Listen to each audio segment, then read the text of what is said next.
Hey my lovelies आज कैसे हैं आप लोग। आई होप आप सभी अच्छे होंगे, स्वस्थ होंगे, मेरे स्टोरी लाइन को एंजॉय कर रहे होंगे। तो जो कोई भी मेरे चैनल पे नहीं आ रहा है, प्लीज़ मेरे चैनल को लाइक शेयर सब्सक्राइब करना मत भूलिएगा। और अगर आप लोग को मेरी स्टोरी लाइन उसके प्लॉट पसंद आ रहे हैं तो प्लीज़ मुझे कमेंट्स करके अप्रिशिएट करना भी मत भूलिएगा। जैसा भी लगे आप लोग को मुझे ज़रूर बताइएगा।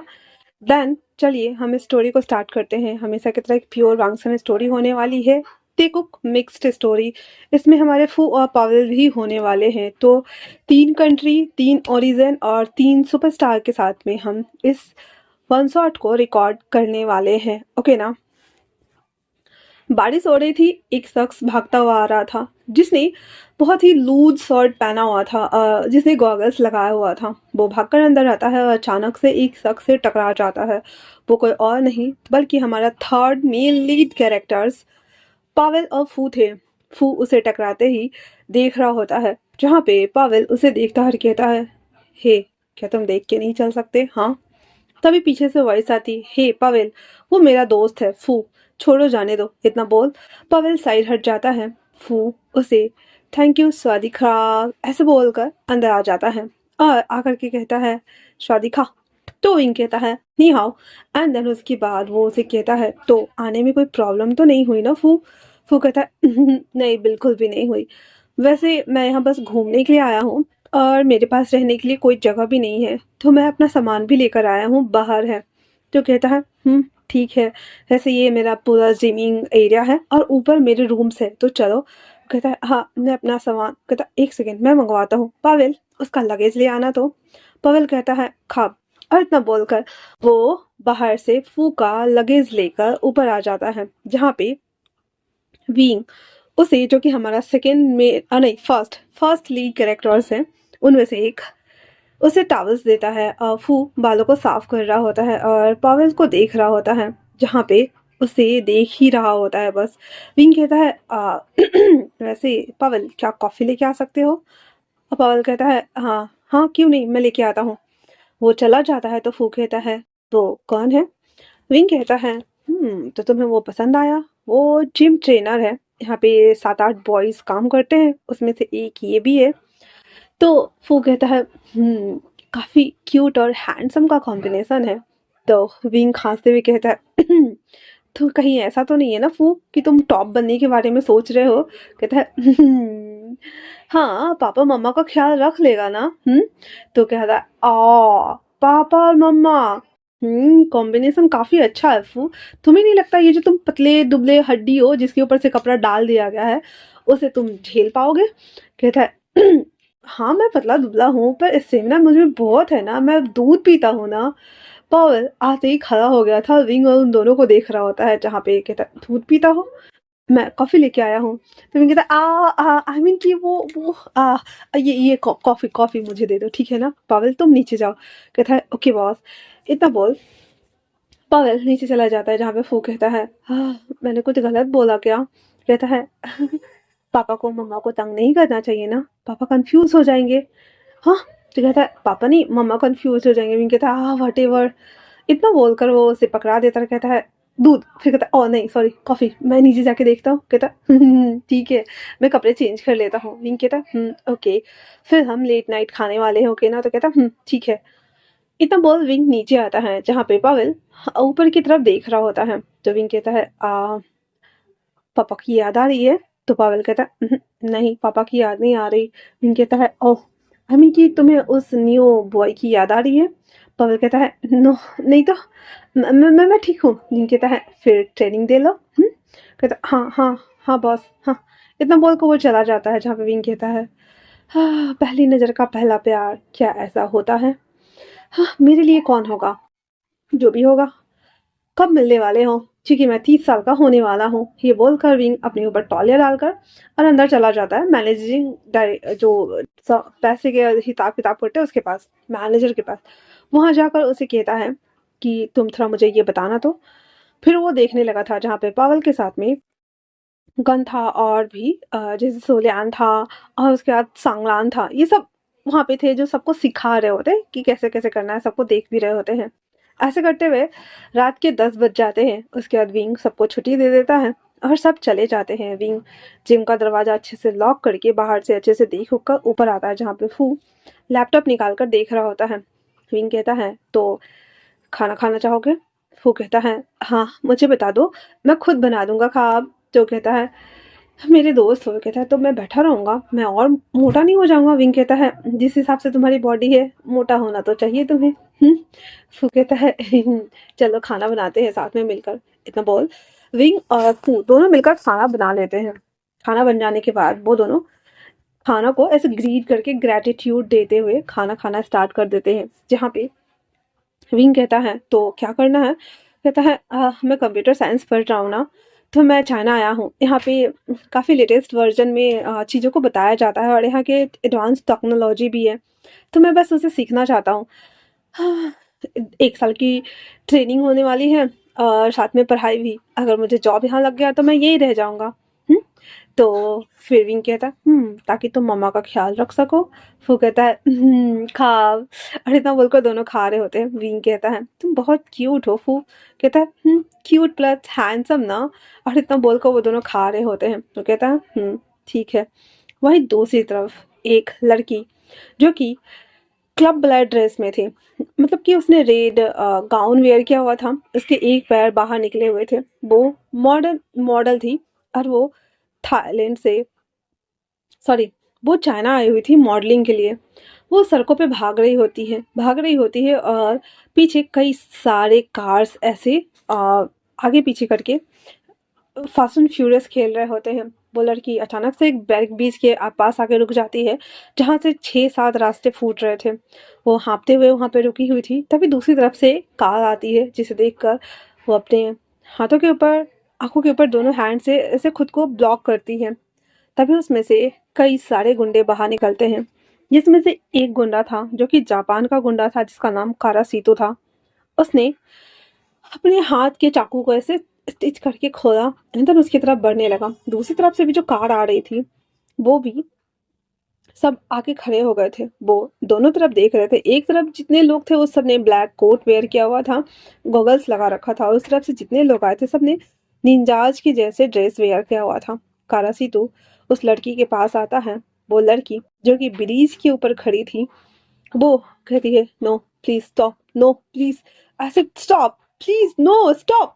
लेकिन तब तक काला सीतू ने उसके गले पे 2 कट मारे और वो लड़की सीधा उस ब्रिज से नीचे, हालांकि नीचे पानी नहीं था, ब्रिज के नीचे ब्रिज था, ब्रिज के नीचे ब्रिज था, ब्रिज के नीचे 4 लेयर ब्रिज था और चारों रास्ते अलग अलग कंट्री, सॉरी, स्टेट की तरफ जा रहे होते हैं।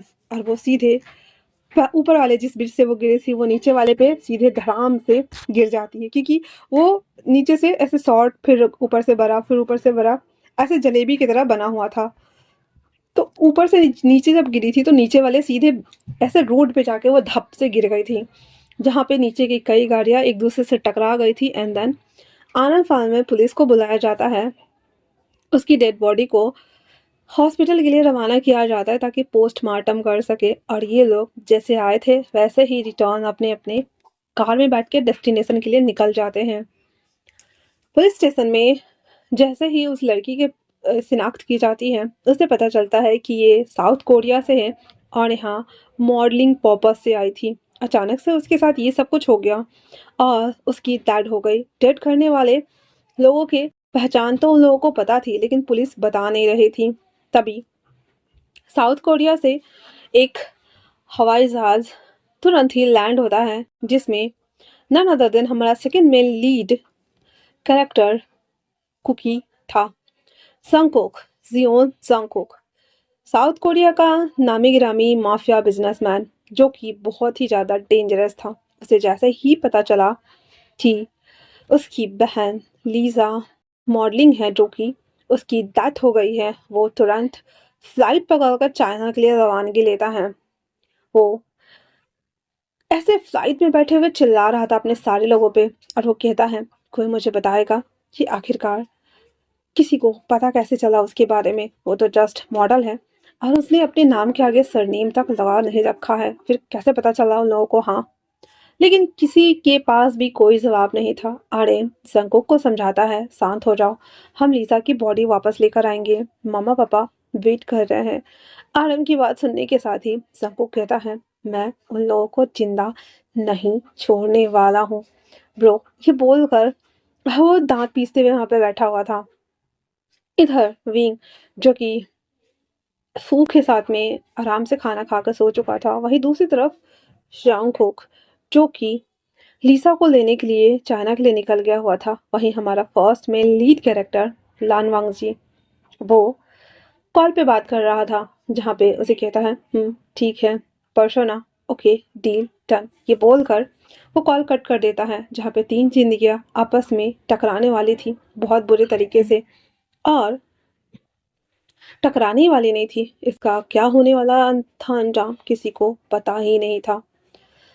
वो जैसे ही फोन कट करके नीचे आता है तो सीजन कहते हैं, वांग जिया क्या हो गया? वांग जी कहता है, हो गया, बस अब डील फाइनल करने के लिए जाना है।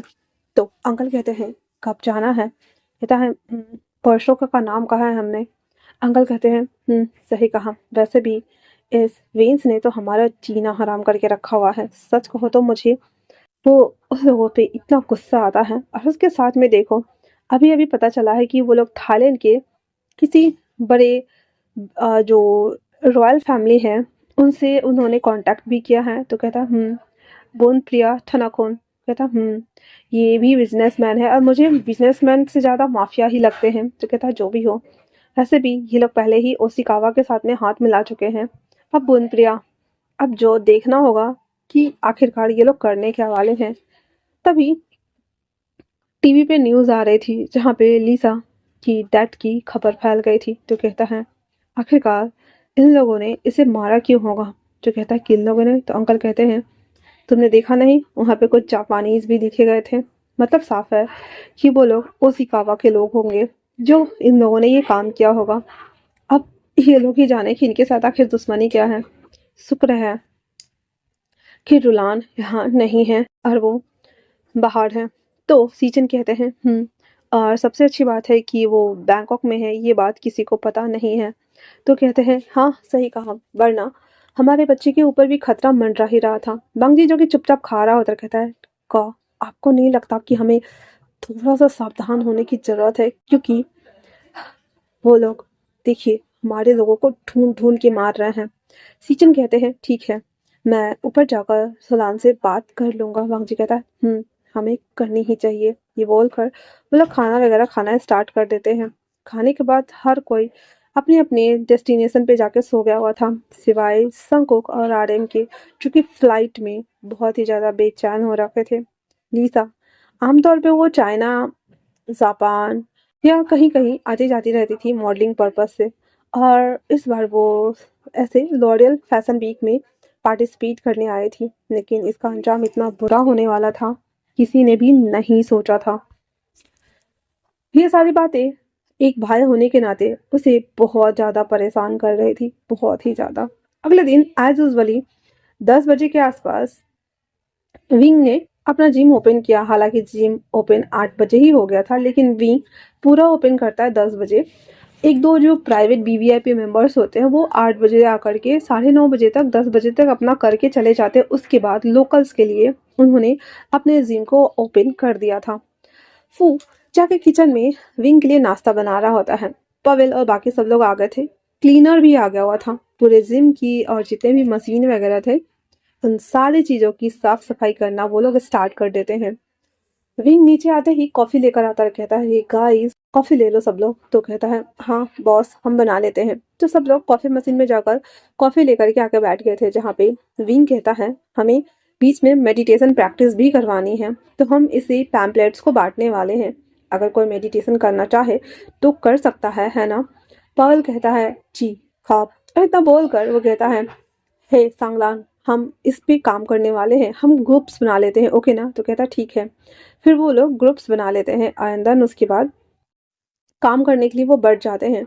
गन आकर कहता है, बॉस, हम मेडिटेशन करवाएंगे तो हम क्यों ना आई बैग्स का यूज़ करें, क्योंकि अगर हम उसका यूज़ करते हैं तो यहाँ पे लाइट्स रहेगी और जो लोग मेडिटेशन करना चाहे वो मेडिटेशन कर सकते हैं, और जो लोग एक्सरसाइज करना चाहे वो लोग अपना कर सकते हैं ना? विंग कहता, हाँ सही कहा, तो हमें आई बैग्स को ऑर्डर कर देना चाहिए। ये बोलकर विंग सारे प्लानिंग कर रहा होता है। फू 10:30 बजे के आसपास नीचे आता है और आते ही कहता है, विंग का खाना बन गया?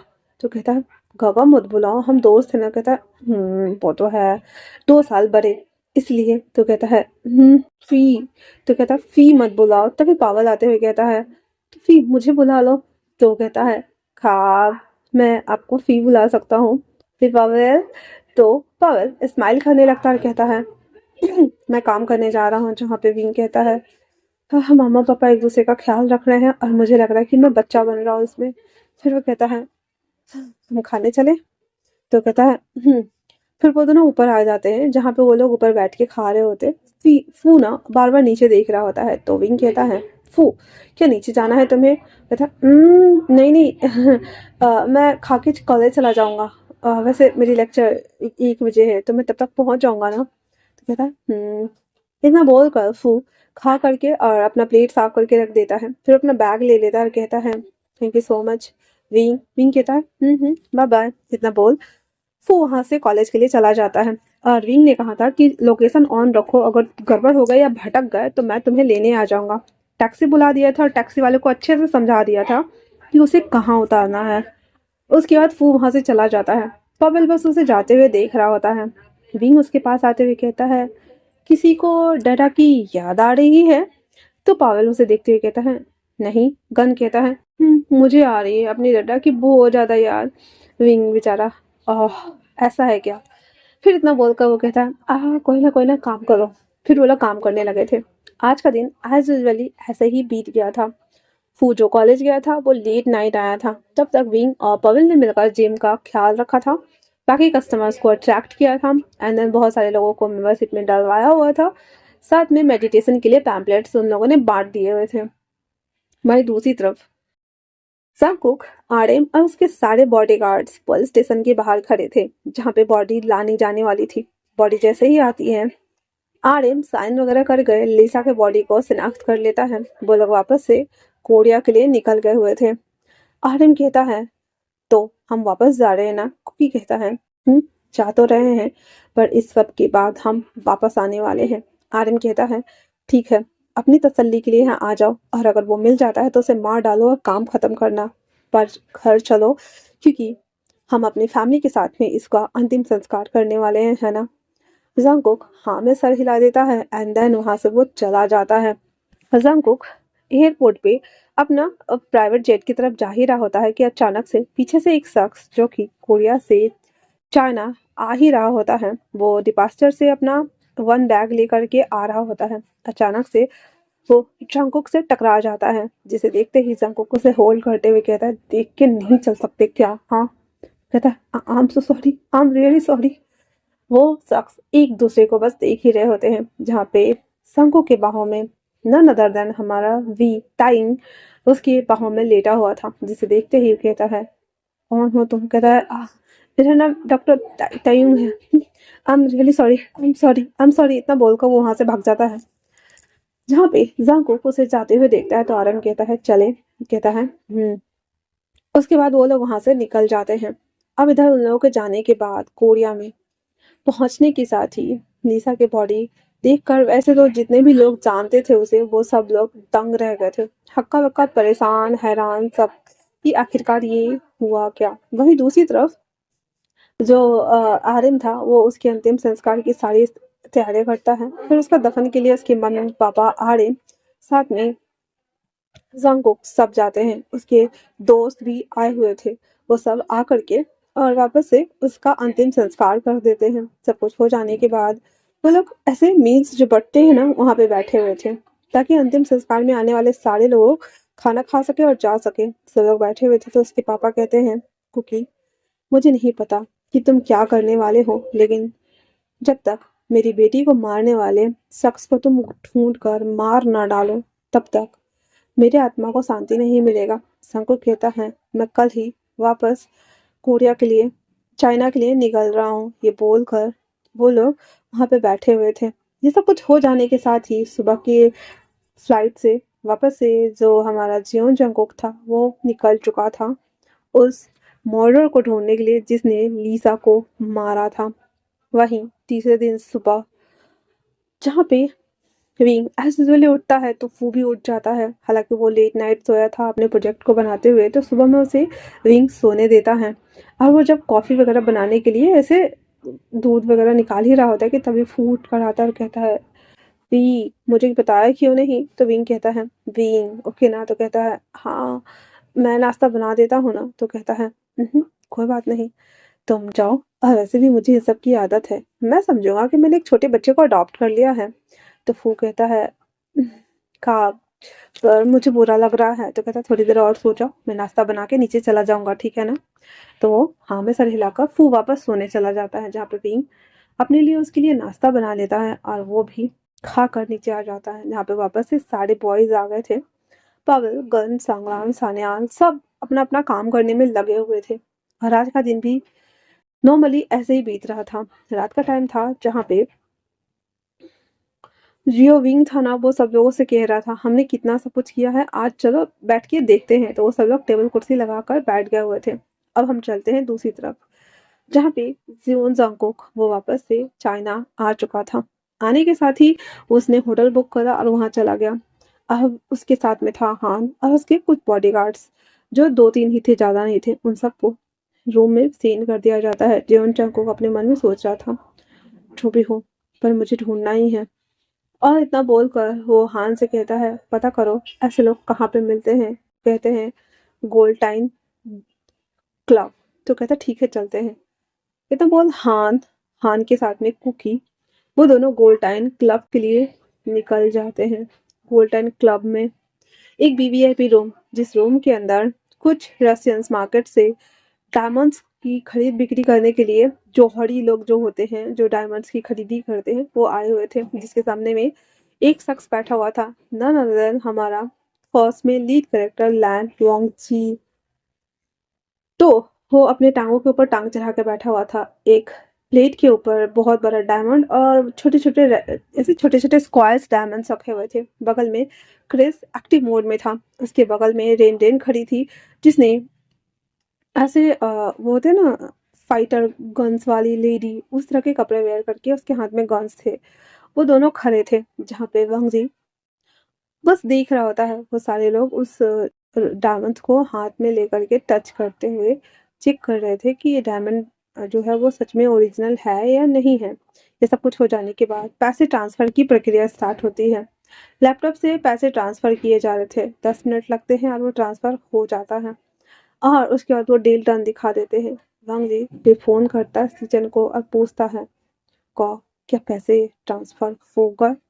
तो उसके गोगो कहते हैं, हाँ हो गए, अब घर आ सकते हो। वांग जी उठते ही कहता है, thank you so much gentleman. और ये बोलकर वहाँ से वो लोग जाने लगते हैं, जहाँ पे ये लोग भी अपना अपना सामान लेकर बाहर आते हैं। उसी कार में बैठते हैं और चले जाते हैं। तो डायमंड की जो डीलिंग थी वो बहुत अच्छे से हो गई थी। वो वहाँ से जैसे ही निकल कर जाने ही वाले थे, ऐसा था ना, कार उसकी गई और लोग की तरफ पीछे से ना फायरिंग होना स्टार्ट हो गई थी। रेंज फायरिंग हो रही थी, जहाँ पे वो लोग जैसे ही कार भगाते हैं, चक्के के ऊपर ऐसे फायर करके और उसे ऐसे पंचर कर दिया जाता है। विंग कहता है, सेट गन्स निकालो, कवर करो और निकलो यहाँ से। उसी वक्त जो जियोन जंगकुक और हान, जो कि उस गोल्टाइन क्लब में आए हुए थे, वो जैसे ही गोली के साउंड सुनते हैं, वो अपनी कार को पीछे कर लेते हैं। विंग, क्रिस, फिर सॉरी वांग जी, क्रिस और रेन रेन वो सब लोग जब कवर करते हुए भाग रहे होते हैं, तो क्रिस के पैर में गोली लग जाती है। रेन रेन उसको मार देता है जिसने क्रिस को गोली मारा था, और वो लोग वहाँ से निकलते हैं। और जो जियोन जंगकुक था ना, उसकी कार के पास जाकर खुद को छुपने की कोशिश कर रहे थे, तभी वो उसे देखता है और कहता है, चाइना का माफिया। इतना बोलकर गेट ओपन करते हुए थे, कम इन। वांग जी और वो दोनों उसे देखते हैं, देन अंदर चले आते हैं, जहाँ पे वो उसे देखता है, कहता है, कौन हो तुम? कहता है, दुश्मन का दुश्मन दोस्त होता है, तो कह सकते हैं कि मैं तुम्हारा दोस्त हूँ। हाय, मेरा नाम सियोन जंगकुक है और मैं कोरिया से हूँ। और मैं यहाँ पे तुम्हारी मदद तो नहीं कह सकता, लेकिन हाँ मैं खुद की मदद के लिए जरूर आया हूँ। ये बोलकर उसे देख रहा होता है। वांग जी कहता है, जल्दी से मेरे पैलेस ले चलो। इतना बोलकर वो रेनेन को कहता है ऐसे दिशा दिखाने के लिए, तो वो बताना स्टार्ट कर देती है, जहाँ पे जो क्रिस था वो अपने पैरों को पकड़े हुए था, क्योंकि अपनी पॉकेट से रुमाल निकालकर उसके पैरों पे बांधते हुए कहता है, दोस्त हिम्मत रखो, घर जाने तक ठीक होगा। इतना बोलकर उसे देखकर कहता है, वैसे सही टाइम पे अंदर आ गए, वरना बुरा हो सकता था। तो वांग जी कहता है, थैंक यू सो मच। वैसे तुम साउथ कोरिया से हो ना? कहता है, मैं साउथ कोरिया से ही हूँ। वैसे मैंने तुम्हें देखते ही पहचान लिया था, चाइना के जाने माने एकलौता माफिया किंग। हालांकि यहाँ पे बहुत सारे ऐसे छोटे छोटे ग्रुप्स चलते हैं जो खुद को माफिया समझते हैं, लेकिन अगर अंडरवर्ल्ड में किसी का नाम है तो वो लैंस का है ना? ये तुम्हारे जो कोट के ऊपर ब्रॉच है, इस ब्रॉच को देखते ही मैं समझ गया था कि तुम लैंस हो। तो वांग जी कहता है, thank you so much. Cookie कहता है, इट्स माय प्लेजर। अब वो दोनों फिर आगे देख रहे होते हैं जहाँ पे ये कार लैंड मेंशन के लिए रवाना ले चुकी थी। हालांकि कार रेसिडेंशियल एरिया की तरफ जैसे ही इन करती, उससे पहले ही कॉर्नर पे ही, क्योंकि किसी भी घर या फ्लैट के अंदर जाने के लिए जो रेसिडेंशियल प्राइवेट एरियाज होते हैं वहाँ से 2-3 किलोमीटर पहले ही उनका बैरक स्टार्ट हो जाता है। तो उस मेन गेट जो बैरक होता है वहाँ तक पहुँचने से पहले ही वहाँ पे वापस से कार सीतू और जो वेन्स के जितने भी माफियाज थे वो सब वहाँ पे आके ब्लॉक कर चुके थे उन लोगों को। जैसे उन लोगों ने उसे देखा, सब लोग अपने अपने गन्स को निकाल कर अलर्ट मोड में ऑन हो गए थे। इवन वांग जी ने भी गन निकाले हुआ था। इधर से भी उधर से फायरिंग्स हो रहे थे, लेकिन कोई फायदा नहीं था। जो काश शीतू था उसके हाथ में एक बहुत बड़ा गन था, बहुत बड़ा। वो उसे गन को मारता है और कार सीधे 3 पलटियाँ खाती है। एक नहीं, दो नहीं, 3 पलटियाँ खाती है, क्योंकि उसमें से वो छोटा सा बॉम्ब टाइप का नहीं रहता, निकलता है, तो वो वाला मारा था उसने। जिसके बाद उसमें से सब लोग ऐसे छिट-फुट हो गए हुए थे, सब लोग जख्मी थे और वो लोग वहाँ से भागने के लिए उनके पास कोई ऑप्शन भी नहीं बचा हुआ था। वहीं वो लोग में से 2 लोग जो बेंस के लोग थे वो कहते हैं, जाओ जा करके लैन वांग जी को लेकर आओ, आज तो इसका गेम हम बचा ही डालते हैं। ये बोलकर वो लोग उसे लेने के लिए जाते हैं, जिसमें क्रिस और रेन उन लोगों को मारने ही वाले थे, लेकिन उसके हाथों के ऊपर हाथ रख दिया जाता है। ऑलरेडी वो लोग बुरी तरीके से जख्मी हुए पड़े थे और जो जकूक था, सीट बेल्ट पहनने की वजह से बॉडी हाथ तो उसके बच गए थे, लेकिन सर पे भयंकर चोट लगा था। इवन बांग जी को भी चोट लगा हुआ था। क्रिस ऑलरेडी जख्मी हालत में था। उसमें से खींच खांच कर ड्राइवर को गोली मारकर वांग जी को बाहर निकाला जाता है, जहाँ पे वांग जी बेहोशी की हालत में था, क्योंकि जस्ट पलटी खाया था। वांग जी को हर चीज़ ब्लडी ब्लडी ब्लडी दिख रहा होता है। उसके बाद उसे खींच करके वेंस वाले कार में फेंक दिया जाता है और कहते इसे लेकर जाओ, बाकी हम सब लोगों को देखते हैं। वो लोग वांग जी को लेकर के जा चुके थे। इधर जो कारसितु था, वो लोग जैसे ही इसे मारने आए थे, उसमें से एक शख्स जो कि कारसितु के बगल में था, वो कहता है, हाँ, ये कोरियन भी इधर ही है। उस दिन हमने उसके लड़की को टपकाया था और अब देखो इसका पूरा पूरा ऐसे तुतला के बोल रहा था पूरा, ये लोग भी आ गया, चलो अच्छा है।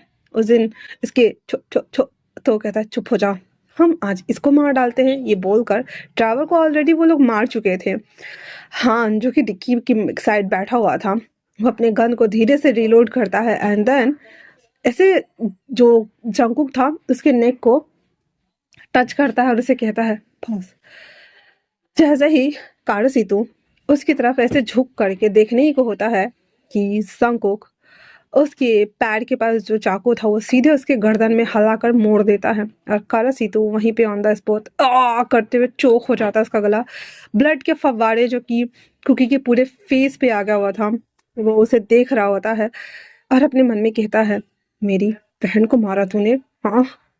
ये बोल करके वो आइज ओपन करता है और जो हान था वो और कुकी मिल करके जितने भी वहाँ पे बचे थे, ज़्यादा नहीं थे क्योंकि सारे जो जितने भी वेन्स के लोग थे वो सब चले गए थे। 8 से 9 लोग होंगे। इन सब को ये लोग सीधे फोरहेड पर शूट कर रहे थे, क्योंकि इन लोगों के हाथ में भी टेक्निक्स होते हैं ना, दैट्स वाई फोरहेड पे, टांग पे, हाथ पे शूट्स कर रहे थे और सारे लोग फिर से बेहोश हो गए थे। वहाँ पे उन लोग की भी डेड बॉडीज थी और इन लोगों को भी। सिक्योरिटी गार्ड जो कि गन साउंड सुन करके वो जस्ट एम्बुलेंस को कॉल करता है, साथ में पुलिस को भी।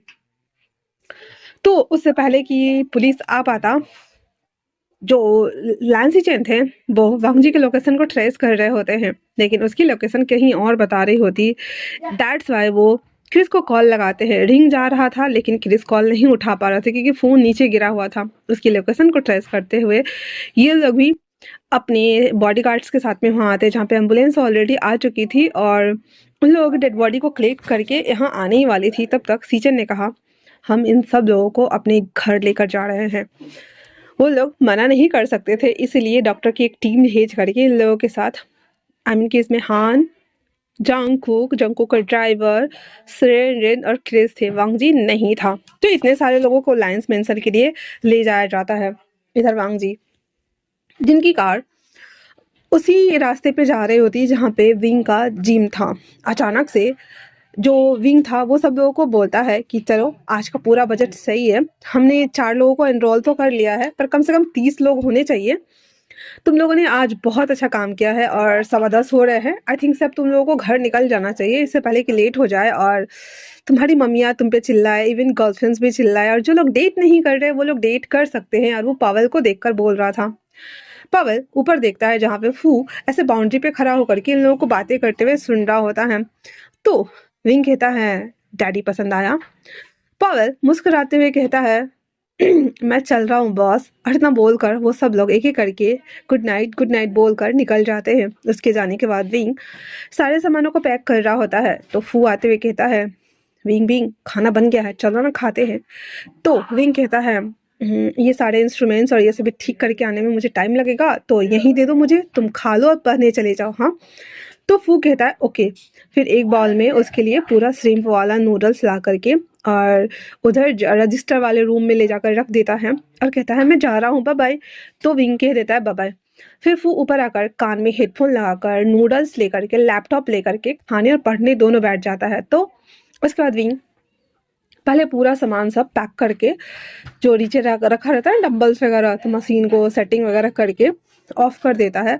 फिर उसके बाद जैसे मेन गेट को बंद करने वाला था, अचानक से उसके सामने ही, अब विंग के जिम के बाहर ना बड़े बड़े 4-5 गमले थे बाहर वाले कॉर्नर में। जिस कार में वंगजी था वही कार, क्योंकि लान वंगजी कार में धीरे से जैसे ही होश आता है वो अपने आसपास सारे वेंस के लोगों को देखता है, तो अपने हैंड्स को ड्राइवर के गले में फंसा लेता है, जिसकी वजह से अनबैलेंस होने की वजह से विंग का जो लास्ट वाला गमला था उसको ले जाकर के ठोक देता है उसकी कार।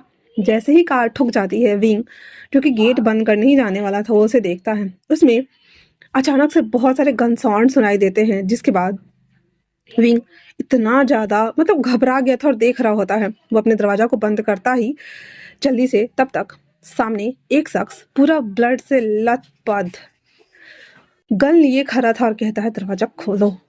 विंग उसे देखता है, ऊपर से नीचे तक ब्लड से उसका चेहरा पूरा तो नहीं पर हाँ आधा से ज़्यादा चेहरे पे ब्लड के स्टेन थे, कपड़ा पूरा भींगा हुआ था। विंग दरवाज़ा खोल देता है और फिर बंद कर देता है। जैसे ही वो मुड़ता है, वो शख्स उसके टमी में गन लगा देता है और कहता है डर नहीं लग रहा है। विंग कहता है नहीं लग रहा है। वंग जी कहता है क्यों? विंग कहता है क्योंकि तुम उन सबको मार के भागे हैं, तो जाहिर सी बात है कि तुम आम इंसान तो हो ही नहीं सकते हो। मुझे कहता है तो डर क्यों नहीं लग रहा है? क्योंकि मुझसे तो सब कोई डरते हैं। विंग कहता है तुम जख्मी हो, वहाँ चलो इलाज कर देता हूँ। मंगजी कहता है नहीं। विंग कहता है मैं एक ट्रेनर हूँ, मेरा लोगों का काम है मसल्स को, बॉडी को बिल्डअप करना, गेन करना। मैं लोगों को कॉन्फिडेंट देता हूँ। तो तुम्हें लगता है कि तुम्हारी गोली से मेरा कुछ होगा? मे भी शायद तुम मुझे मार डालो, लेकिन इलाज की तुम्हें अभी ज़रूरत है। वांग जी कहता है कहाँ जाना है? बिंग कहता है उस रूम में। वहाँ पे आने के बाद वो बैठ जाता है। फिर बिंग फर्स्ट एड बॉक्स लेकर आता और कहता है अपनी शर्ट उतारो।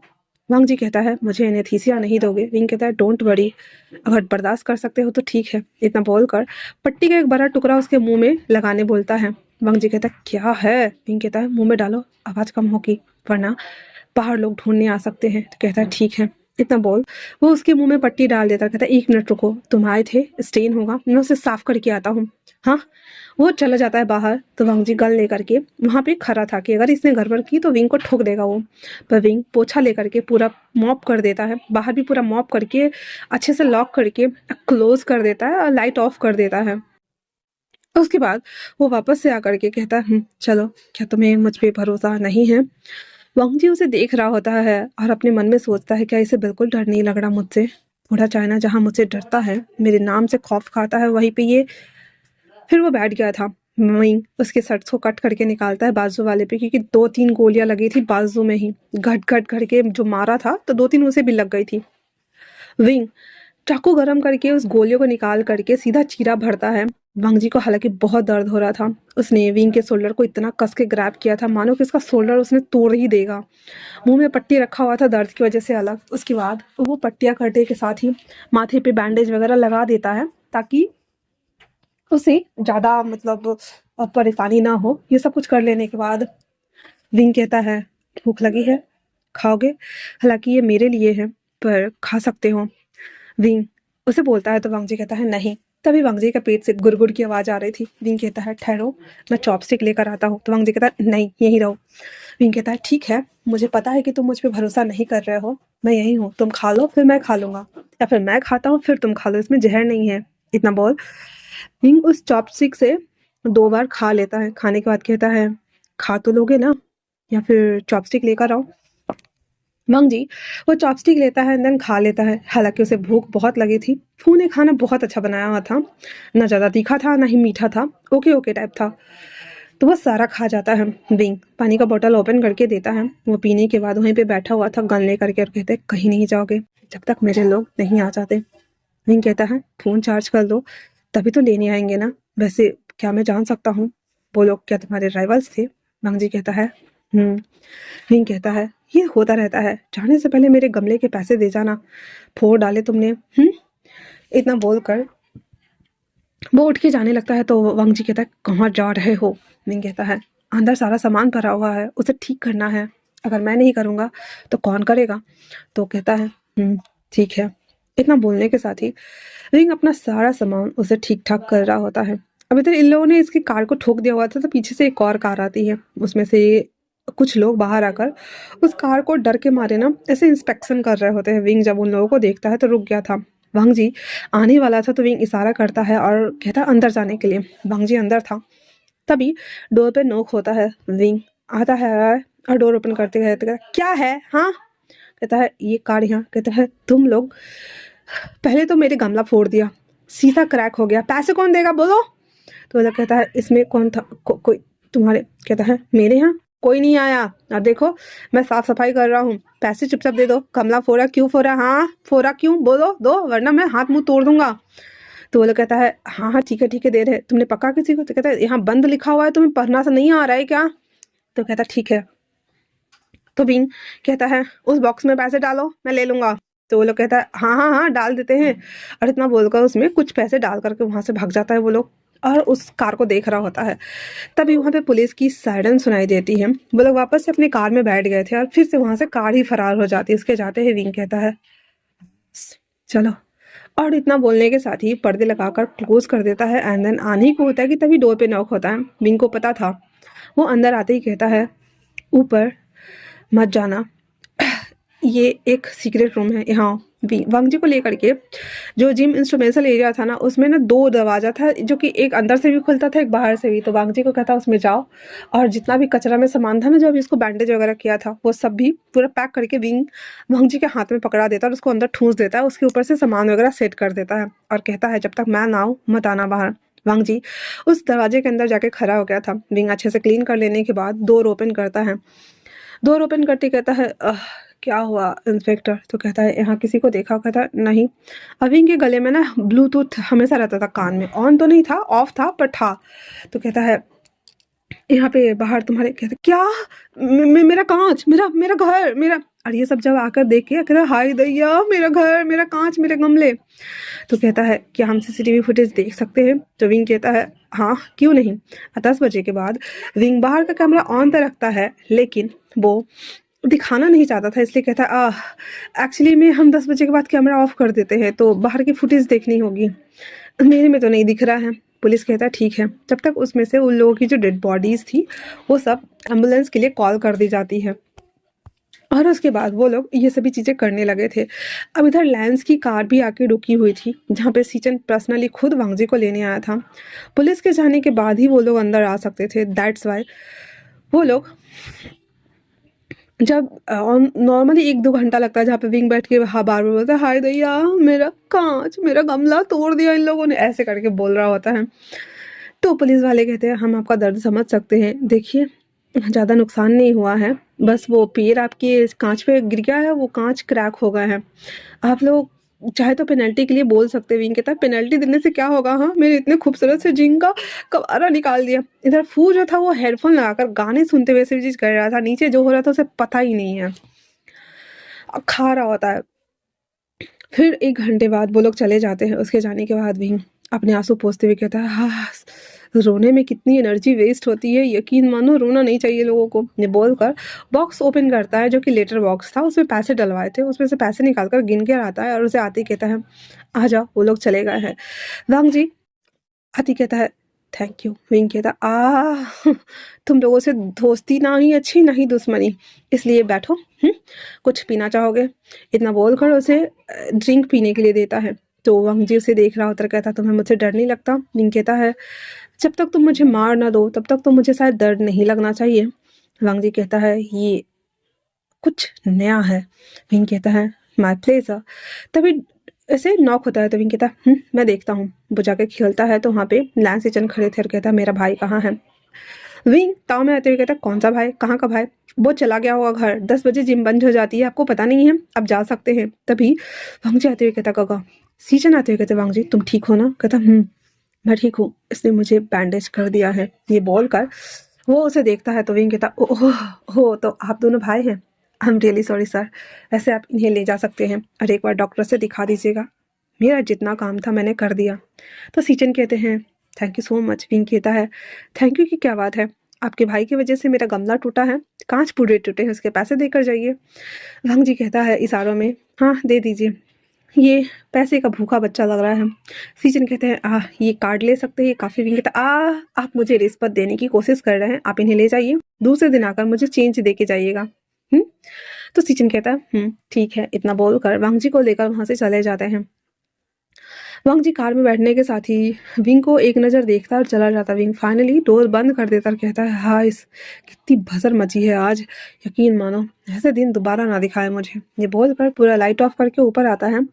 फू अपना हेडफोन हटाते हुए कहता है विंग तुम आ गए, कुछ ज़्यादा टाइम नहीं हो गया, 12 बज रहा है। विंग कहता है तुमने नीचे कुछ सुना तो नहीं? फू कहता है क्या कुछ सुनना था क्या? तो विंग कहता है नहीं नहीं नहीं तुम कंटिन्यू करो और हेडफोन लगा लो, गुड बॉय। तो फू कहता है और उसके बाद वो फिर से पढ़ने लगा था। विंग भी लगा हाँ अच्छा है इसने नहीं सुना, वरना ये डर जाता और क्या सोचता। ये बोल कर विंग नहाने चला जाता है उतनी रात को।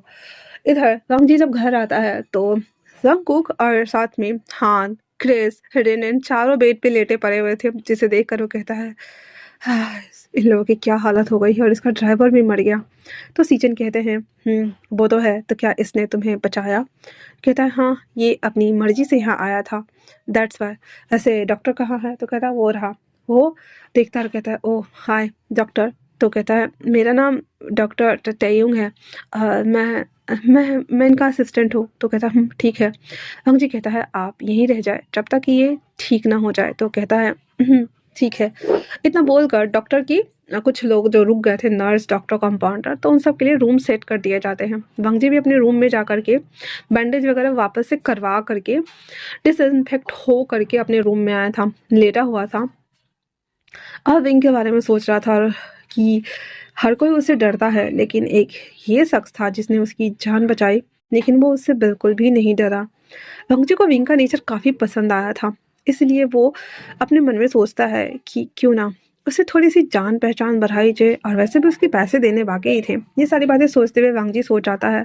लाइफ में पहली बार वांग जी को ऐसा फील हुआ कि आम लोग, जो कि नॉर्मल लोग, उसे देखते ही सीधे हंगन जुन के नाम से जानते थे, डर के मारे शू शू शू शू करने लगते थे, लेकिन विंग उसने उसकी जान बचाई, उसे बैंडेज किया, खाने को दिया, सभी चीज़ें। अब वो खाना भी काफ़ी अच्छा लग रहा था और वांग जी को लग रहा था कि मे बी शायद विंग ने ये बनाया होगा, दैट्स वाई। ये सभी बातें सोचते हुए सो जाता है। अगले दिन सुबह वापस से आ, सबका, रेनेन का, हान का, क्रिस का, इवन जांकू का भी बैंडेज वगैरह वीक कर रहा होता है। जहाँ पे जंकू को जैसे ही नींद खुलती है वो उसे देखता है हल्का हल्का ब्लडी आइज के साथ में। तेयूं उसे देख रहा होता है और उसे देखकर तेयूं ने जैसे ही जंकू को देखा हुआ था तो उसे याद आ गया था कि एयरपोर्ट पे ये दोनों टकराए थे लेकिन जंगकुक जब आँख खोलकर इस डॉक्टर को देखता है, उसे वो सीन याद आता है कि किस तरह से वो अपना बैग लेकर जा रहा होता है और अचानक से उसे टकरा जाता है और जंगकुक ने उसे पकड़ लिया हुआ था। जंगकुक बस उसे देख रहा होता है, जहाँ पे त्यो उसे कहता है, ये कितनी उंगलियां हैं? जंगकुक कुछ भी नहीं बोल रहा था। वो वापस से पूछता है, ये कितनी उंगलियां हैं? तो जंगकुक कहता है, 3 है और मेरी याददाश्त ठीक है। त्यो कहता है, आह थैंक गॉड, ऐसे आपके पैर में थोड़े से दर्द है?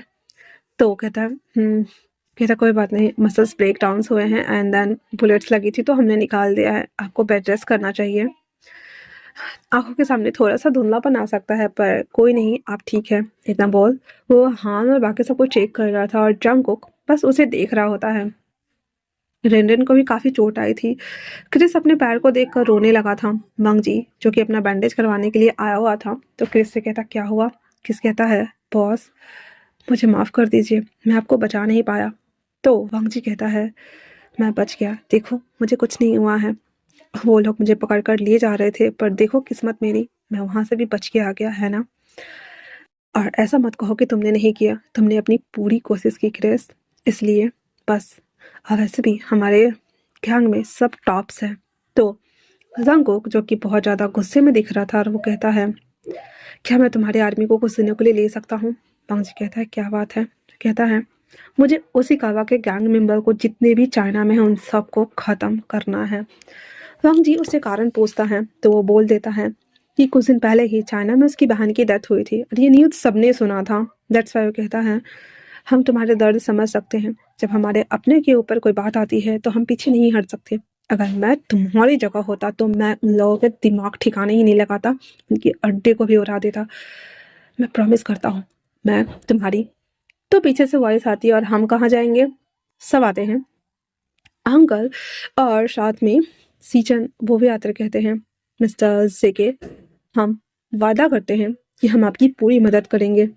वैसे भी हमारे दुश्मन कई हैं, चाइना में वीन चाओ है, जापान में ओशिकावा है और अभी तो न्यू थाईलैंड में भी बुनप्रिया थानाखॉन, इनसे भी तो निपटना है हमें, तो क्यों ना साथ दिया जाए। तो कहता है ठीक है, और ये बोलकर सब एक दूसरे से हैंडशेक करते हैं, जहाँ पे एक नया टीम, एक नया गठन बना था साथ का, और सब एक दूसरे को देख रहे होते हैं। बाद में इन सबको लिक्विड डाइट दिया जाता है क्योंकि ये लोग ज़्यादा मुंह खोल नहीं सकते थे, खाना वगैरह खा नहीं सकते थे। इधर विंग एज यूजुअली अपना सारा काम कर रहा होता है।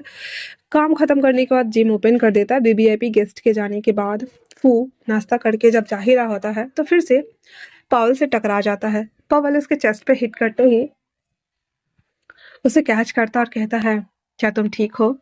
फू कहता है, फी आई एम फाइन, वैसे आप आज बहुत हैंडसम लग रहे हो।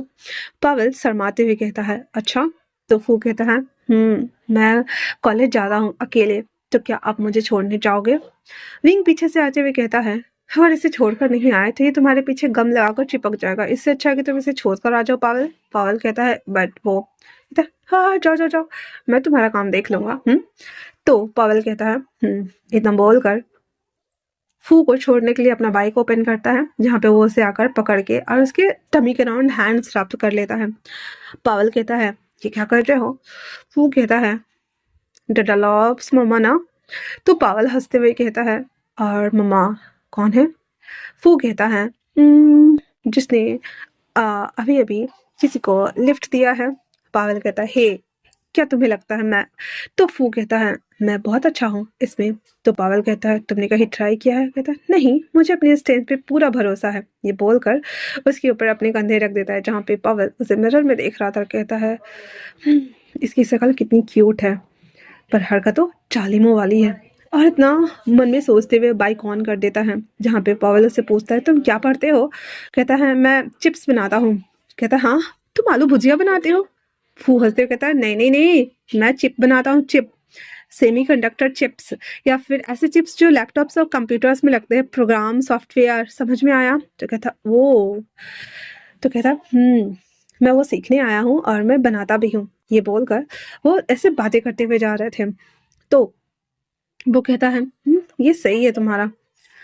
अब नॉर्मली यहाँ पे इन लोगों की लव स्टोरी चल रही थी। निंग अपना काम कर रहा होता है। 6-7 दिन हो गए हुए थे। अचानक से वांग जी उसे एक दिन याद आता है कि क्यों ना वो विंग से मिलने जाए। उसे वैसे भी गमला तोड़ा था तो उस फ्लावर पॉट के पैसे तो देने ही थे, इसलिए वो सुबह-सुबह वहाँ से निकल जाता है। तो सीजन कहता है, "अकेले जा रहे हो?" कहता है, हाँ, हाँ, मैं बस अकेले ही जा रहा हूँ, यहीं पास में ही जा रहा हूँ, आ जाऊँगा।" तो कहता है, "ओह! और हम जान सकते हैं कि कहाँ जा रहे हो?" वांग जी कहता है, उसकी कोई ज़रूरत नहीं है का, मैं बस जस्ट गया और जस्ट आया। इतना बोल वांग जी कार में बैठ जाता है और उसने ट्रैक सूट ही पहना हुआ था, कपड़े भी चेंज नहीं किए थे। तो अंकल कहते हैं, ये सुबह सुबह बिना सूट में कहाँ जा रहा है? सीजन कहते हैं, बस पास में ही गया है, और पास में वो थोड़ी देर में पता चल जाएगा, लोकेशन तो वहाँ नहीं है। इतना बोल कर वो लोग कॉफी पी रहे होते हैं। वांग जी जिम के बाहर खड़ा था और सोच रहा था क्या बोल के जाऊं अंदर, क्या बोलूं। फिर वो कहता नथिंग, कुछ भी हो जाए पर मुझे जाना है, ये बोलकर वो डोर ओपन करता है जहाँ पे विंग किसी को स्ट्रेचिंग करना सिखा रहा था। वांग जी की जली भयंकर वाली जल गई थी। अंदर आते ही उसे खींचते हुए कहता है, मुझे भी मसल्स गेन करवाने हैं। वांग जी जब ये बोलता है तो फेस इधर उधर कर रहा था। तो विंग उसे कहता है, प्लीज़ हमारे साथ यहाँ आइए। वांग जी उसके पीछे आ जाता है। विंग कहता है, तो क्या बात है? वांग जी कहता है, आ, मैं यहाँ पे ट्रेनिंग लेना चाहता हूँ, क्या तुम मेरे कोच बनना चाहोगे? विंग कहता है, अगर आपको ट्रेनिंग लेनी है तो आप हाई प्रोफाइल जिम ट्रेनर को ज्वाइन कीजिए जो आपकी मदद कर देगा। आप इस छोटे से जिम में क्यों आए हैं? तो वांग जी कहता है, इतना भी छोटा नहीं है, यहाँ पे वीवीआईपी लोग भी आते हैं, मैंने देखा है। विंग कहता, ओ पूरा होमवर्क करके आए हैं। हम्म, तो आपको बुलेट्स लगे थे 3-3, तो आपके हाथ कैसे हैं मिस्टर हांगवन जून? वांग जी कहता है, वांग जी कॉल मी ओनली वांग जी। विंग कहता है, ओ तो आप मुझे अपना निकनेम बोल रहे हैं? वांग जी अपने पॉकेट से पैसे निकालता है जो कि पूरा गड्डी था। विंग उसे देखता है और सारा में ऐसे बोलता है, मतलब क्या है? वांग जी कहता है, इसमें कुछ पैसे तुम्हारे उस फ्लावर पॉट और कांच के हैं और हमारे मेंबरशिप के हैं। तुम मुझे बस कोच करने वाले हो और कोई भी नहीं चाहिए। विंग कहता है, ठीक है। फॉर्म निकाल कर कहते हैं, हाँ साइन कर दीजिए, मैं फिल कर देता हूँ। वांग जी वहाँ पे साइन कर देता है मुंह बनाते हुए, क्योंकि उसके हाथ में दर्द हो रहा था। फिर वो पैसे को काउंटर में डाल देता है, फॉर्म फिल कर लेता है और कहता है, ठीक है चलिए। वांग जी कहता है, अभी?" विंग कहता है, अभी आप आए हैं ना? तो कहता है, वैसे आपकी हेल्थ को देखते हुए हम आपको कोई सप्लीमेंट्स तो बता नहीं सकते कि आपको कौन से सप्लीमेंट्स लेने चाहिए और कौन सा प्रोटीन शेक यूज़ करना चाहिए।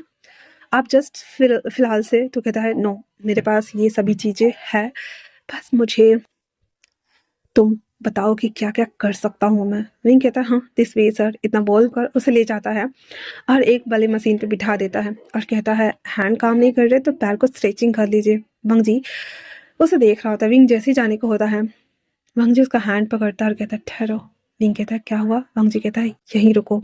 विंग ओके बोल देता है। वांग जी स्ट्रेचिंग करना स्टार्ट कर देता है। मशीन सेट नहीं हो रहा था तो विंग उसके पैर के अकॉर्डिंग, साइज के अकॉर्डिंग सेट करके दे देता है। जब तक वो कर रहा था तब तक पर्सनली खड़ा था वो। सारे लोग देख रहे होते हैं। गन दूसरे से कहता है, हे बॉस उसे ट्रेन कर रहे, कौन है वो? तो सांगलान कहता है, तुझे नहीं पता, वो माफिया बॉस है भाई, उससे सब डरते हैं और हमारे जिम में हमारे तो हिल लग गए। मे भी शायद बॉस को भी डर लग रहा होगा, दैट्स वाई वो खड़े हैं, कहीं ऐसा ना हो कि उसकी वजह से बाकी कस्टमर्स आना बंद कर दे। तो कहता है, नहीं यार उन्हें पता नहीं होगा, सर कुछ ना कुछ कर लेंगे। इतना बोल कर वो लोग करने लगे थे। विंग उसे कहता है, अगर आप ट्रेनिंग लेना चाहते हैं तो रात को आइए ना। कहता है, कितने बजे? कहता है, 9 बजे वीवीआईपी लोगों का स्टार्ट हो जाता है, 9:30 बजे तक आप आ सकते हैं, है ना? क्योंकि अगर आप आएंगे उस टाइम पे तो मैं आपको अच्छे से सिखा भी दूंगा और बाकी कस्टमर्स को डर नहीं लगेगा। अगर किसी को पता चला तो मेरा जिम बंद हो जाएगा। वांग जी कहता है, ठीक है। ये थोड़ा देर, आधा पौन घंटा करने के बाद वांग जी कहता है, मेरे हाथ और पैर दर्द कर रहे हैं। विंग उसे बिठाकर पानी देता है और टॉवल से जब उसके पसीने को क्लीन कर रहा था तो वांग जी पानी पीते पीते उसे घूर कर देख रहा था, जहाँ पे विंग का पहली बार उसे देखने के साथ ही अजीब सा हार्ट बीट ऐसे धक धक धक धक धक धक धक धक हो रहा था। वांग जी पानी पीते पीते उसकी नज़रें विंग से मिल रही थी। विंग के लिप्स ओपन थे और उसके टॉवल को लेकर उसे पसीना को पोंछ रहा था, जहाँ पे वांग जी उसे देखते हुए कहता है, क्यों तुम्हें देखना अच्छा लग रहा है? विंग कहता है, हो गया अब जा सकते हैं, चलिए मैं आपको बाहर तक छोड़ दूँ। वांग जी हाँ में सर हिलाते हुए बाहर आता है। गेट खोलकर बैठ जाता है और चला जाता है। विंग अपने आप को रिलीफ फील कर रहा था और कहता है, पर अचानक से ये क्या हुआ? तभी गन आते हुए कहता है, बॉस वो तो माफिया डॉन है ना, वो हमारे यहाँ क्या कर रहा था? वांग जी कहता है, मैंने उसका नाइट शिफ्ट कर दिया है, तो तुम लोग आज से 9 बजे ही चले जाना।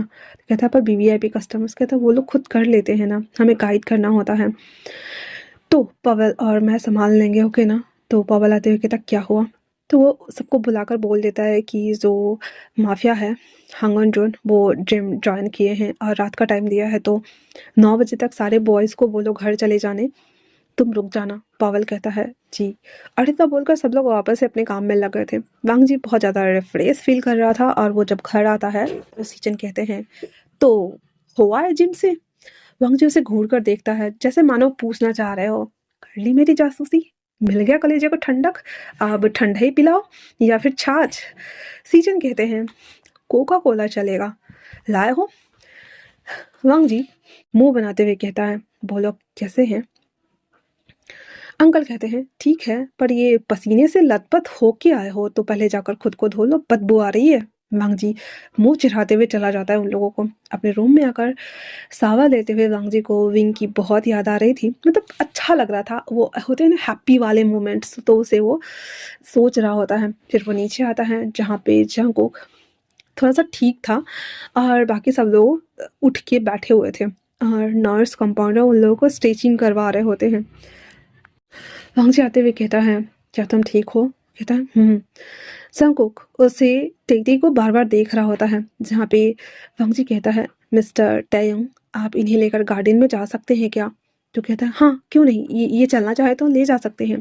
तो कहता है, ठीक है ले जाइए। जहाँ पे जंगकुक उसे देख रहा था, वांग जी कहता है, जाओ फ्रेश हवा लो, तुम्हें अच्छा लगेगा। सीखिए उसे उतार कर हाथ में, और उसे जो रहता है ना अपाहिज लोगों को पकड़ने वाला स्टिक, वो पकड़ा दिया जाता है। जहाँ पे तेऊ शंकु को लेकर बाहर चला गया हुआ था, गार्डन में उसे घुमा रहा होता है। जंगकुक उसे देखता है और कहता है, तुम बहुत ब्यूटीफुल हो, तुम्हें पता है? तेयम कहता है, इतना भी नहीं। तो शंकु कहता है, मेरे पॉइंट ऑफ व्यू से देखो, वैसे मेरा ड्राइवर मारा गया और हान की ऐसी हालत नहीं है कि हम वापस जा सके। तुम्हें मुझसे डर लगता है? तो तेयू कहता है, मेरा काम है लोगों को जान बचाना और आपका काम है लोगों को मारना। पर क्या फ़र्क पड़ता है, हम दोनों अपना अपना काम ही तो कर रहे हैं ना। जब तक मैं जिंदा रहूँगा मैं लोगों को जान बचाते रहूँगा और मैं कभी भी पीछे नहीं हटूँगा। सबको उसे देखता है और कहता है, ये तुम बहुत अच्छा कर रहे हो। वैसे क्या तुम्हें मुझ पर दया आ रही है? कहता है, नहीं, मैं समझ सकता हूँ आपकी बहन को, वैसे भी वो अच्छी मॉडल थी। तो जांगकुक उसे देखता है, कहता, तुम जानते हो? कहता है, न्यूज़ देखा था, तो पता तो रहेगा ही ना। जांगकुक कुछ भी नहीं बोलता, आगे कहता है, वो मेरी इकलौती बहन थी, उसका गला रेत कर उसकी हत्या कर दी गई। तुम्हें लगता है मैंने जो किया वो गलत था? तेयूं कहता है, नहीं, हम आम इंसान के लिए किसी को मारना या चोट पहुंचाना बहुत बुरी बात होती है, हम नहीं कर सकते, लेकिन आप लोग तो कर सकते हैं ना। बट अगर मैं उस आपकी जगह होता तो मैं भी कुछ ना कुछ तरीका ढूंढता, पत्थर से मारता या सूट करके मारता या पानी में डुबा कर मारता, कुछ तो करता, करता ज़रूर। आखिरकार हमारे फैमिली को हाथ जो लगाया है। हाँ, शंकुक उसे देखता है और कहता है, तुम बहुत स्वीट हो। तेयूं शर्मा गया था, उसके गाल लाल हो गए थे, कहते, हाँ मैं समझ सकता हूँ, चलिए हम आगे चलते हैं। इतना बोलकर उसे लेके जा रहा होता है। इधर वांग जी क्रिस के पास आते हुए कहता है, पहले रेस्ट करो, बाद में हम इन लोगों का खात्मा कर देंगे। वैसे बन प्रिया के बारे में बताओ। तो कहता है, मिस्टर थानाखून वो बहुत बड़े माफिया तो नहीं कह सकते हैं, लेकिन हाँ थाईलैंड में उनका दबदबा है और जिसकी वजह से वो बाहर भी अपना हाथ पैर फैलाना चाहते हैं। उन्हें कोई ऐसा चाहिए था सपोर्टर जो उनके लिए आर्म्स मुहैया करा सके, और आपको तो पता ही है चाइना में हर चीज़ मास लेवल पर प्रोड्यूस होती है, तो दैट्स वाई हम उन लोगों ने इनसे कांटेक्ट किया। कहता है, हाँ सारे अरे गरे निकम्मों को ऐसे ही लोग पसंद आते होंगे ना।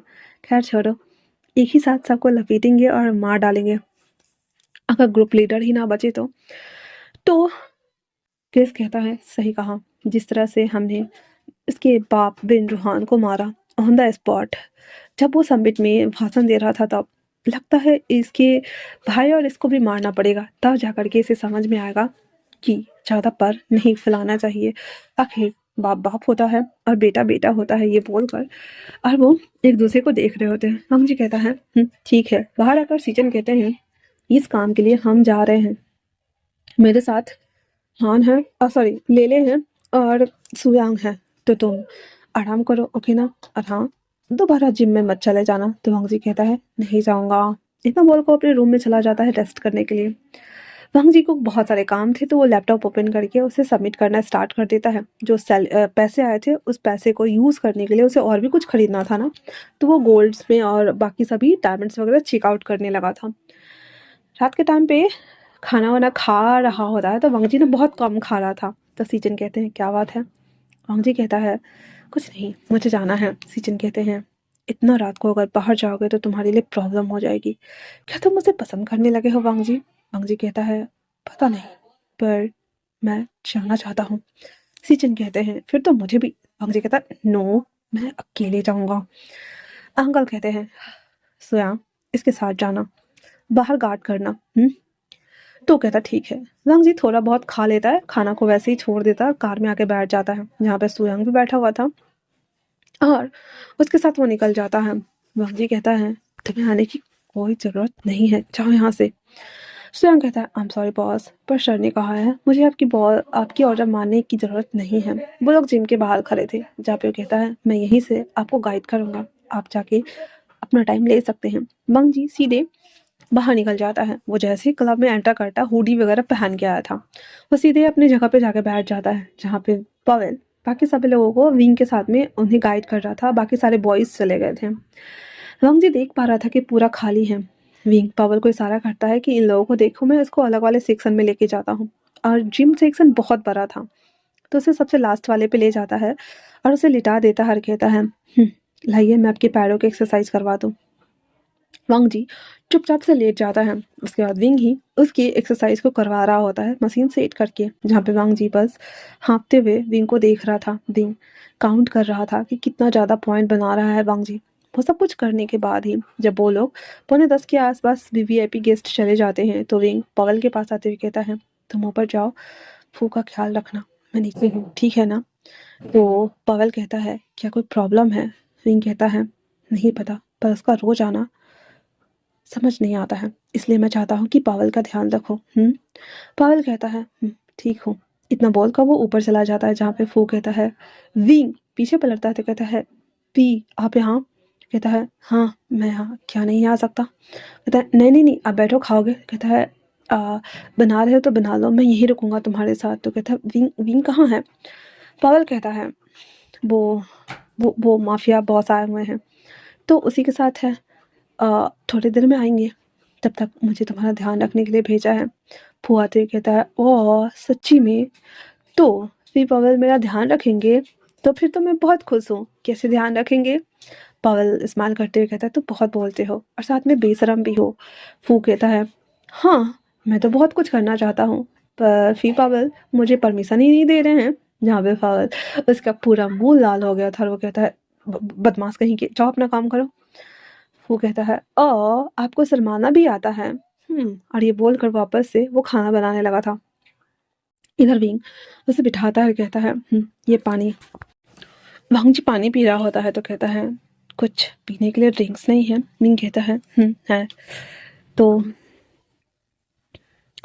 कहाँ बाहर चलोगे। तो कहता है बाहर। कहता है हम इसके पीछे गार्डन एरिया भी है, ये मेरा घर है। वांग जी कहता है ठीक है चलो। ये बोलकर वांग जी और विंग गार्डन एरिया की तरफ आके बैठ जाते हैं। लाइट्स ऑन होते ही छोटा सा ही गार्डन एरिया था जहाँ पे चारों तरफ से क्यारियाँ लगी थी और बीच में सिटिंग एरिया था, जिसे देखकर वांग जी वहाँ आके बैठ जाता है। विंग 2 सॉफ्ट ड्रिंक लेकर आता है और वहाँ पे रख देता है। फिर एक सॉफ्ट ड्रिंक खोल कर वांग जी को देता है। वांग जी उसे देखते ही ले लेता हाथ में, पीते हुए आसमान में देखता और कहता है बहुत दिनों बाद आसमान में तारे देख रहा हूँ, वरना हमें तो ये देखने को नसीब ही नहीं मिलता। विंग कहता है बहुत सारे राइवल्स हैं, खुद को कैसे सरवाइव करते हो। तो वांग जी कोई जवाब नहीं देता और कहता है ये तो लक की बात है, अगर हो गया तो ठीक है, नहीं हुआ तो भी ठीक है, क्या कर सकते हैं। तो वो कहता है वो तो है, सही कहा, सब लक की बात है, पर इसके आगे क्या। तो वांग जी कुछ नहीं कहता और कहता है आई थिंक से हमें चलना चाहिए। विंग उसे कहता है जा सकते हो। इतना बोल वांग जी वहाँ से चला जाता है। विंग पहली बार उसे अकेलापन फील हो रहा था। वो वहाँ पे बैठ के पीने लगा था, जहाँ पे पावेल विंडो से उन दोनों को देख रहा होता है। वांग जी के जाने के बाद पावेल नीचे आता है, पहले मेन एंट्रेंस को बंद करते हुए इसके पास आते हुए कहता है क्या हुआ। विंग कहता है कभी कभी अकेलापन आपको बहुत बुरा फील करवाते हैं, है ना। तो पावेल कहता है क्यों। विंग कहता है तुम्हें कैसा लगता है किसी लड़के को पसंद करना। पावेल कहता है हमारे यहाँ तो ये लीगल है, वैसे भी थाईलैंड में पहले नहीं था। लोग इसे बहुत कंजर्वेटिव माइंडसेट के साथ में देखते थे और उनका पॉइंट ऑफ व्यू बहुत बुरा था, लेकिन अब थाईलैंड में गे मैरिज लीगल है। विंग कहता है तुम बहुत लकी हो ना, अगर तुम चाहो तो फू से शादी कर सकते हो। पावेल कहता है क्या कहा। तो कहता है फू तुम्हें लाइक करता है, तुम्हें पता नहीं है। पावेल कहता है आप वो मैं पर विंग क्या हुआ। विंग कहता है हाँ, पहली बार मुझे कोई पसंद आया, पर मुझे लगता है कि उसकी तरफ से रिएक्शन बहुत ठंडा है, क्या मुझे उसे बताना चाहिए। तो पावेल कहता है इतना बड़ा भी जिम नहीं है हमारा। हाँ माना कि हमारे कुछ वीवीआईपी कस्टमर्स हैं, बट इतना बड़ा भी नहीं है कि वो यहाँ आए। तो आने के पीछे का कोई तो रीज़न होगा। विंग कहता है आई डोंट नो, पर मैं जानना चाहता हूँ। पावेल कहता है अगर वो अगली बार इस तरह से अप्रोच करे तो ज़रूर बता सकते हो, है ना। विंग हाँ में सर हिला देता है एंड देन उसके बाद वो वापस से पीने लगा था। अब वो पी रहा होता है और पावेल कहता है खाना नहीं खाना। कहता हूँ चलो चलते हैं। फिर फू पावेल वो तीनों एक दूसरे को देखते, जहाँ पे फू बोलता है विंग क्या हुआ। विंग कहता है नथिंग। पावेल कहता है खाओ बहुत बोलते हो। फिर वो तीनों खाने लगे थे जहाँ पे फू पढ़ने बैठ गया था। विंग कहता है चलो सो जाते हैं हम दोनों। तो कहता है हाँ। कहता है अब नहीं गए हो तो यहीं रह जाओ, वैसे तुम्हें अपॉर्चुनिटी दे रहा हूँ रात भर उसे घूरने का। तो पावेल कहता है ऐसा कुछ नहीं है। तो कहता है चलो। फिर एक बेड पे विंग और पावेल सोया हुआ था और वो दोनों ऐसे पढ़ने के लिए वो बैठा हुआ था तो देख रहे थे। फू कहता है मैं कहाँ सोऊंगा। विंग कहता है बीच में आके सो जाना। कहता है हाँ क्यों प्रॉब्लम है। फू कहता है नहीं नहीं। फिर उसके बाद वो दोनों अपनी आंखें बंद कर चुके थे, लेकिन पावेल फू को देख रहा होता है। पढ़ाई खत्म होने के साथ ही 1 बज रहा था। फू अपने लैपटॉप को बंद करता है, कॉपी वगैरह को ठीक ठाक करके हेडफोन रख के उन दोनों को देख रहा था। कहता है किधर जाके सोऊं मैं, बीच में कैसे सोऊंगा, छोड़ो नीचे बैठ कर लेता हूँ। ये बोलकर वो कबर्ड में से ऐसे नीचे बिछाने के लिए रजाई तोशक सब निकालता है और उसके ऊपर लेट जाता है, जहाँ पे पावेल आईज ओपन करते ही पलट के उसे देखता रह कहता है ऊपर नहीं आना। वो कहता है तुम जाग रहे हो। तो कहता है क्यों ऊपर नहीं आना। कहता है दोनों अजीब तरीके से सोए हुए हो, मैं बीच में एडजस्ट नहीं कर पाऊंगा। पावेल कहता है कुछ और चल रहा है दिमाग में। वो कहता है नहीं नहीं नहीं कुछ नहीं चल रहा है। कहता है ठीक है सो जाओ। तो कहता है हाँ गुड नाइट। इतना बोलते को वो आंखें बंद कर लेता है। अगले दिन वापस से सब लोग उठते हैं और फ्रेश वगैरह हो करके चाय कॉफ़ी पीकर जिम ओपन करते हैं सब लोग और अपना काम कर रहे होते हैं एज यूजुअली। इधर वांगजी भी उठता है, फ्रेश होता है और अपना काम करने के लिए जाला जाता है सीजन के साथ में। जब रिटर्न आता है तो वो जंगकोक से बात करता है और क्रिस और हान सबको देखने जाता है। रिन रिन जो कि अभी भी बेहोश थी, स्टिल वो होश में नहीं आई थी क्योंकि रिन रिन को बहुत चोट लगा था गहरा तरीका से, हाथ में भी सर में भी, दैट्स वाई। वो सबसे मिलने के बाद वांग जी निकल जाता है काम के लिए। मिस्टर जंगकोक जिसको तेयुंग गार्डन में फिर से घुमाने के लिए लेकर आया था। तेयुंग चलता है, हल्का फुल्का एक्सरसाइज करता है जो कि तेयुंग ही करवा रहा था जंगकोक को। ऐसा कुछ करने के बाद उसे बिठाकर उसके पैरों को स्ट्रेच कर रहा होता है तो जंगकोक उसे कहता है मेरे साथ कोरिया चलना चाहोगे। तेयुंग उसे देखता है कहता है क्यों। तेयुंग उसकी तरफ थोड़ा सा झुकते हुए कहता है क्योंकि तुम बहुत अच्छे डॉक्टर हो। तेयुंग उसकी हार्ट बीट भरी हुई थी और वो बस जंको को देख रहा होता कहता है पहले हम एक्सरसाइज ख़त्म कर ले। सबको कहता है वैसे मैंने सुना था कि चाइना वाले का दिल बहुत बड़ा होता है, वो अच्छी खातिरदारी करते हैं, लेकिन इतना भी कि देखो उसके घर में मैं हूँ। तब इसके फ़ोन पे फ़ोन आता है तो तेयूं कहता है आप फ़ोन पिक कर लीजिए मैं जाता हूँ। इतना बोल कर वो चला जाता है। अब इधर आर्यम उसे कॉल करके कहता है क्या तुमने काम ख़त्म किया, तुम आ क्यों नहीं रहे हो। जंगकुक उसे बता देता है कि कारा सेतु को उसने मार डाला, लेकिन वो उसी कावा के और लोगों को मारना चाहता है। 2-3 मंथ का टाइम लग जाएगा और वो यहीं पे रहना चाहता है। फिर वो बता देता है कि उसका एक्सीडेंट हुआ है, तो आर्यन कहता है कि हम आए? कहता है नहीं, हमारी मदद चाइना के ही जो हमारे पार्टनर हैं लैंस, तो उनके सबसे छोटे जो डॉन हैं जो हांगोन जुन के नाम से जाने जाते हैं माफिया वर्ल्ड में, उन्होंने की थी। तो उनकी भी कुछ परेशानी है, उनकी परेशानी को दूर करने में मैं मदद कर रहा हूँ और वो मेरी, तो ये ख़त्म करके वापस कोरिया लौट आऊँगा। आर्यन कहता है पक्का होगे ना? सांको कहता है हाँ ब्रो, मैं पक्का आऊँगा। इतना बोल कर वो लोग कॉल कट कर देते हैं और कहते हैं मुझे बस ठीक होना है, ठीक हो जाए फिर मैं लोगों को ठीक करता हूँ। ये बोलकर वो तेयुंग को देख रहा था जो कि अपने फ़ोन में लगा हुआ था। वो जैसे ही खड़ा होने की कोशिश करता है, तेयुंग आकर उसे होल्ड करता है। सांको कहता है उस दिन मैंने तुम्हें बचाया और आज से तो मेरी रिस्पॉन्सिबिलिटी लो। तेयुंग कहता है जी जी मैं लेता हूँ। फिर उसे गार्डन में घुमाना स्टार्ट कर देता है, जहाँ पे जंगकुक तेयुंग को बहुत प्यार भरी नज़रों से देख रहा था, जैसे मानो कि वो उसे गले लगाना चाहता हो, पर फिलहाल से उसे डराने का कोई इरादा नहीं था। इधर वांग जी एज यूजुअली रात के टाइम पे शोयांग के साथ में फिर से जिम में आता है। विंग उसे फिर से जिम करवाता है। अब ऐसे ही रोज हो रहा था, जहाँ पे वो कभी विंग के साथ बैठ के ड्रिंक्स कर लेता था तो कभी नहीं करता था, कभी घर वापस चला जाता था, काम पे चला जाता था और लेट नाइट वो फिर घर जाता था। एज वाली ऐसे करते हुए 15 दिन हो चुके थे, जहाँ पे वांग जी को रोज विंग खुद पर्सनली ट्रेनिंग दे रहा होता है। विंग आज वांग जी का बेसब्री से वेट कर रहा था, लेकिन वांग जी आया नहीं था, इसलिए वो अपने मन में सोच रहा था कि उसे क्या हुआ। फिर वो जाता है और उसमें से जो डायरी में उसका नंबर लिखा हुआ था वो देखता है अपने फ़ोन में, उसे डायल करता है और उसे कॉल करने ही वाला होता है कि तभी बाहर से रिंग की सुनाई देती है। विंग बाहर आता है तो देखता है कि वांग जी आ चुका है। विंग तो पहले घबरा गया था, वो अपना फ़ोन काट देता है और उसके बाद कहता है तुम आज लेट हो? वांग जी कहता है हाँ मुझे पता है कि मैं लेट हूँ, कुछ लोगों को ऊपर पहुँचाना था, वो लोग बहुत गंदगी फैला रहे थे, दैट्स वाई मुझे लेट हो गया। विंग कहता है ओह हाँ हाँ चलो मैं। फिर वो उसे लेकर आता है तो वांग जी लंगड़ा रहा था, तो विंग कहता है क्या हुआ? वांग जी कहता है नथिंग, बस पैर थोड़ा सा मुड़ गया है। विंग उसे बिठाकर उसके पैरों को ये सभी चीज़ कर रहा होता है, तो वांग जी उसकी तरफ अचानक से झुक जाता है। विंग घबरा ही गया था और नीचे बैठते हुए कहता है क्या करने की कोशिश कर रहे हो? वांग जी उसे कहता है तुमसे बात करनी है, बाहर चलो। इतना बोल उसे गार्डन वाले एरिया में लेकर आता है खींच के। विंग अपना हाथ छुड़ाते हुए कहता है बोलो। तो वांग जी उसे कहता है अगर मैं तुमसे प्यार कर बैठा तो?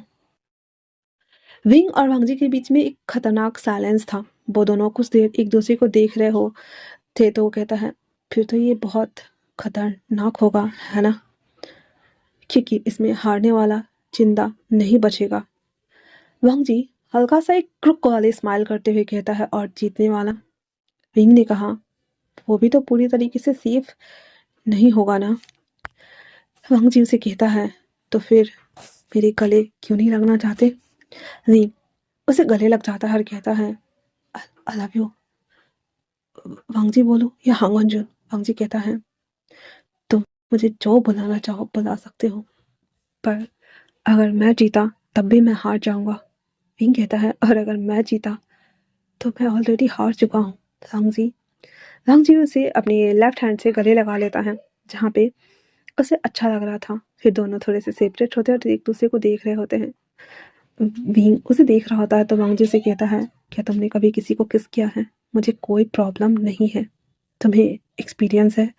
विंग कहता है नहीं मैंने कभी नहीं किया है। वांग जी उसे देखता है कहता है इतने बड़े हो गए हो स्टिल वर्जन हो? विंग कहता है वांग जी उसे कहता है मैं किस करना चाहता हूँ। विंग अपने लिप्स को फट से उसके लिप्स के ऊपर रख देता है, जहाँ पे वांग जी उसके लिप्स, उसके माउथ, उसके टंग सबको एक्सप्लोर करने लगा था। विंग को हालांकि थोड़ा अजीब लग रहा था, क्योंकि दो लिप्स को मिलना जुड़ना एक्साइटमेंट भरा तो था ही, पर सलाइवा बहुत ज़्यादा था, इसलिए वो थोड़ा सा ब्रेक लेता कहता है किस करने पे ऐसी फीलिंग्स आती हैं? वांग जी कहता है फील करो कि मैं तुम्हें बहुत चाहता हूँ, फील करो कि मैं तुम्हें खोना चाहता हूँ, फील करो कि तुम्हें उस उस एहसास को जहाँ पे तुम्हारे अलावा कोई और एग्जिस्ट नहीं करता है। विंग अपनी आइज़ बंद करता है। भंगजी फिर से उसके लिप्स को कैप्चर करते हुए किस करता है, जहाँ पे विंग के हैंड धीरे धीरे भंगजी को सट को पकड़े हुए था, ट्रैक वाले सूट को, और वो दोनों किस कर रहे होते, जहाँ पे पावेल उन लोगों को किस करते हुए देखता है और मुड़ जाता और कहता है फाइनली। तो विंग ने उसे कन्फेस कर दिया। इतना बोलकर पावेल ऊपर देख रहा होता है, जहाँ पे फू वहाँ से खड़ा होकर के इन लोगों को देख रहा होता है। हालांकि बाहर का तो नहीं दिख रहा था, पर हाँ पावेल को वो देख रहा होता है। जहाँ पे पावेल स्माइल करता है तो फू कहता है स्माइल करते हुए, खाना चाहोगे इशारे में। पर पावेल उसे कहता है हाँ तुम्हें इशारों में। पर फू बिल्कुल नहीं समझता। उसके बाद वांगजी और विंग सेपरेट होते हैं।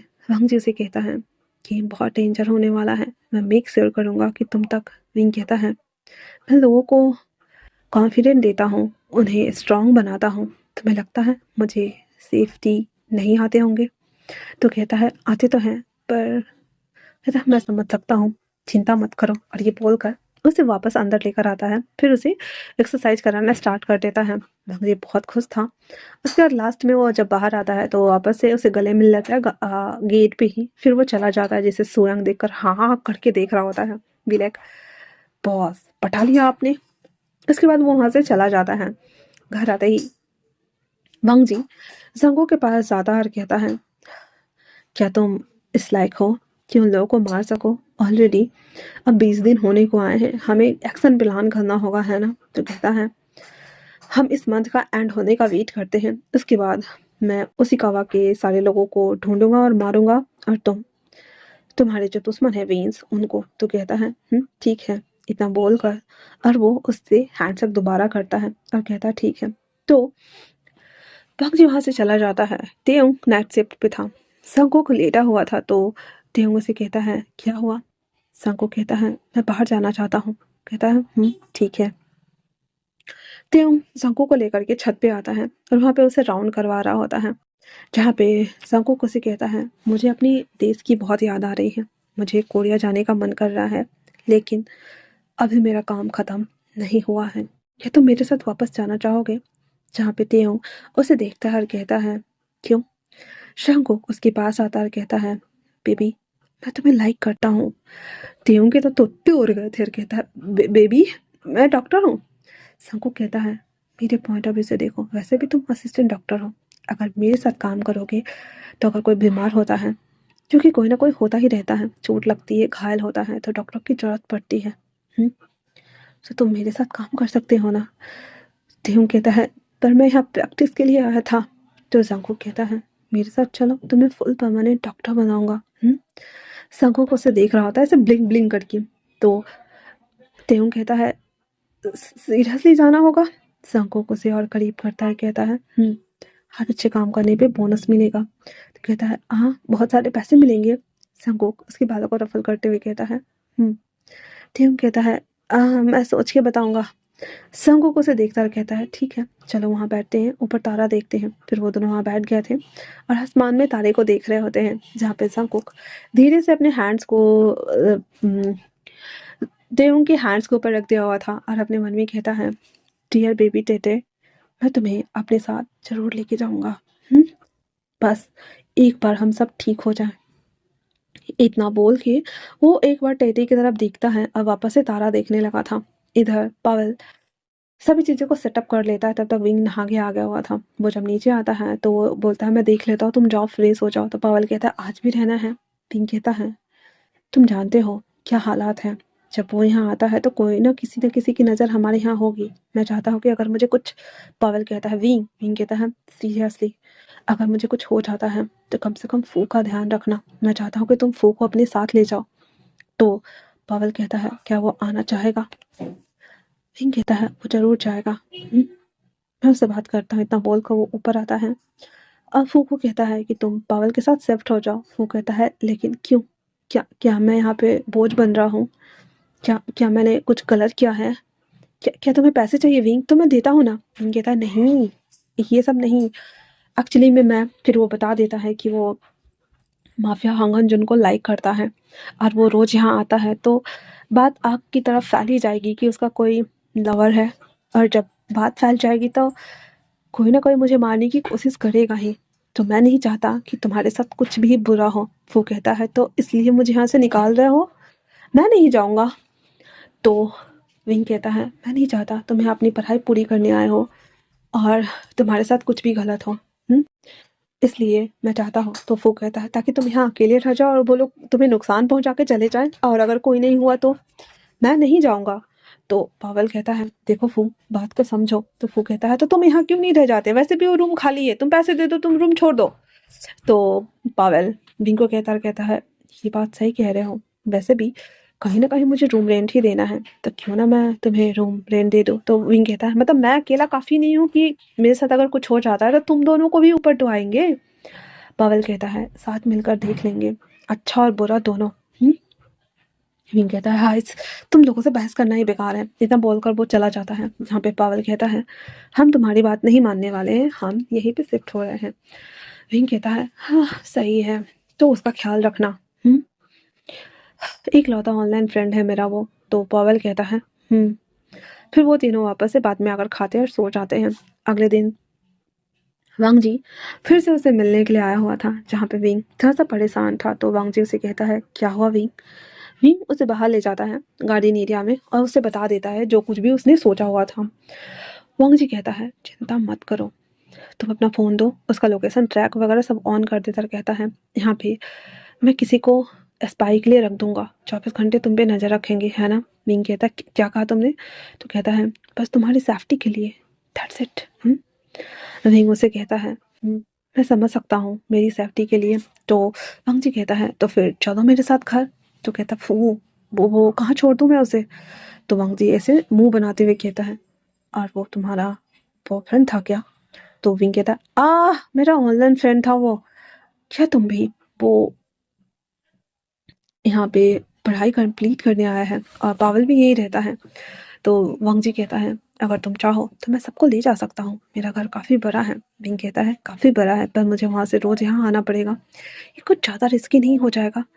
वांग जी कहता है हाँ, हमारे प्रोफेशन में रिस्क तो होता ही है, वैसे भी अभी हम वॉर की तैयारी कर रहे हैं। तो विंग कहता है रावल्स के लिए जो कुछ भी हुआ था? वांग जी कहता है विंग उसके गले में हाथ डालते हुए उसके फोरहेड पे किस करता है, उसके गले लगते हुए उसे कहता है बस मरना मत। वांग जी उसे गले लगा लेता और कहता है अगर मैं जिंदा बच गया तो क्या मुझे रिवॉर्ड मिलेगा?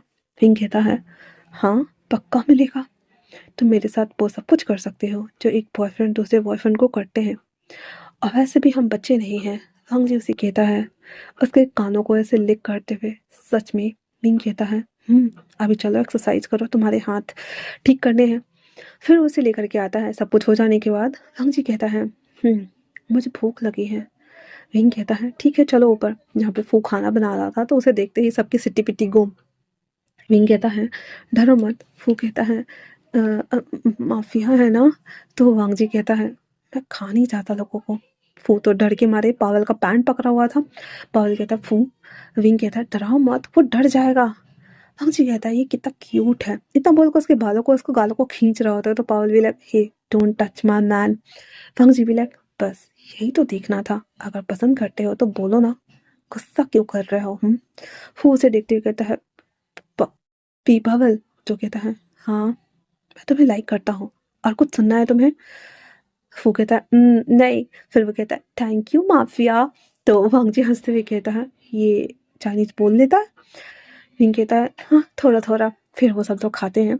खाने के बाद वांग जी कहता है मैं तुम सबकी सेफ्टी की जिम्मेदारी लेता हूँ, हालांकि मैं गारंटी नहीं दे सकता पर हाँ मैं लेता हूँ। इतना बोलकर वो सबको आश्वासन देते हुए वांग जी वहाँ से चला जाता है। अब वहाँ पे वांग जी ने ऐसे स्पाइक को रख दिया हुआ था। उसके जाने के बाद पावेल और फू विंग वाले रूम में सोया हुआ था, विंग नीचे सोया हुआ था।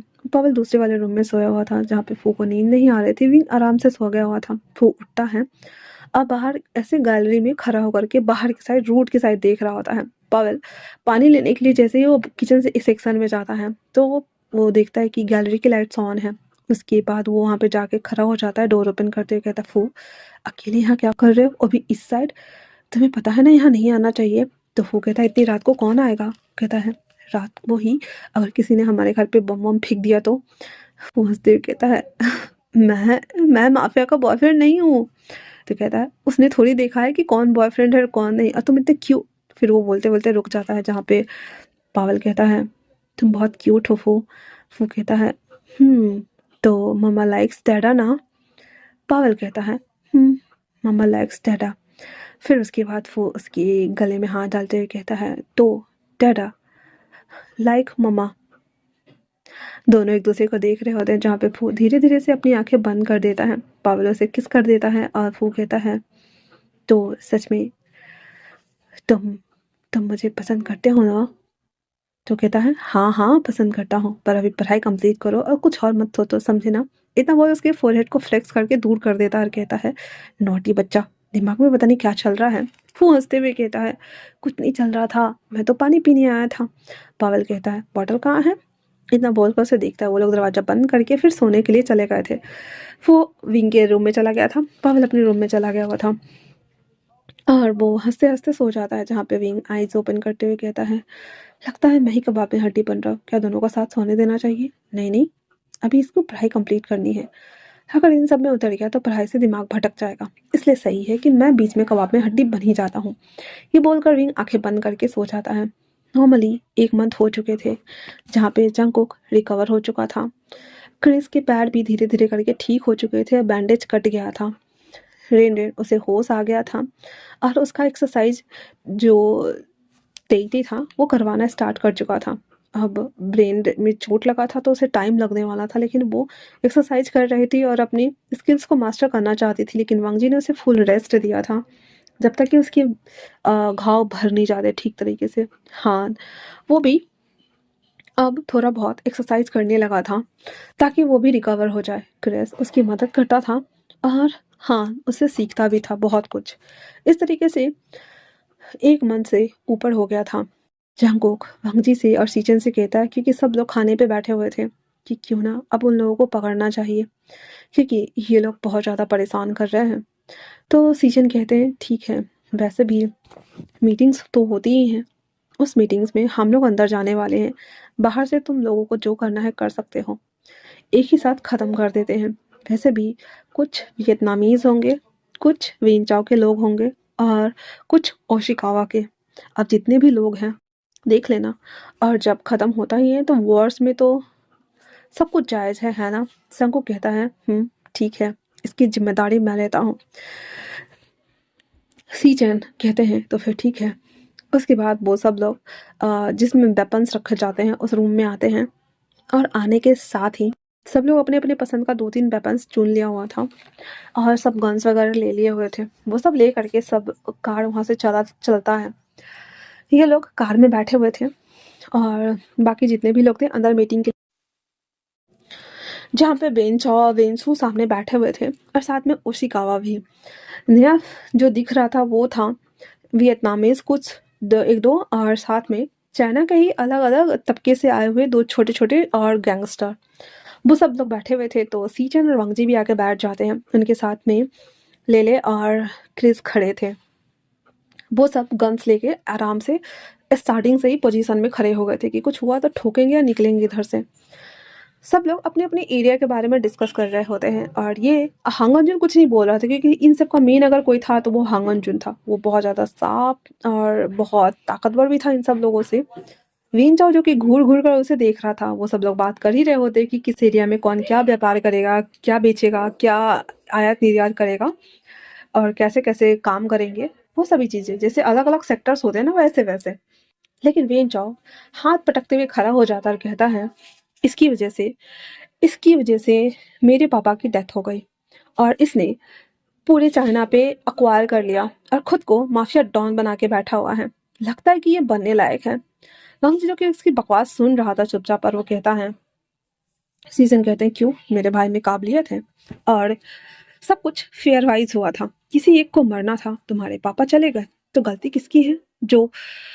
हाँ, और वैसे भी स्टार्ट तुम लोगों ने किया था, तो खत्म हम लोगों ने कर दिया, प्रॉब्लम क्या है, इतना सुनना हुआ ही था। तो कहता है प्रॉब्लम तो है, बहुत बड़ी वाली प्रॉब्लम है, ये होना ही नहीं चाहिए था।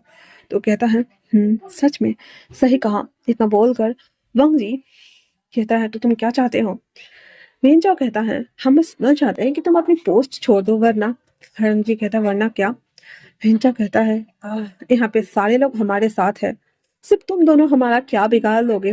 राम जी कहता है ओ सीरियसली। इतना बोलकर अपना गन निकाल देता है। सब लोग गन तनातनी कर दिए थे। तभी वहाँ पे 5-6 निंजास आ गए हुए थे और वो सब लोग खड़े थे, जहाँ पे वांग जी को पहले से ही पता था ये लोग कुछ ना कुछ तो गड़बड़ करेंगे, दया कुछ ना कुछ तो गड़बड़ करेंगे ही।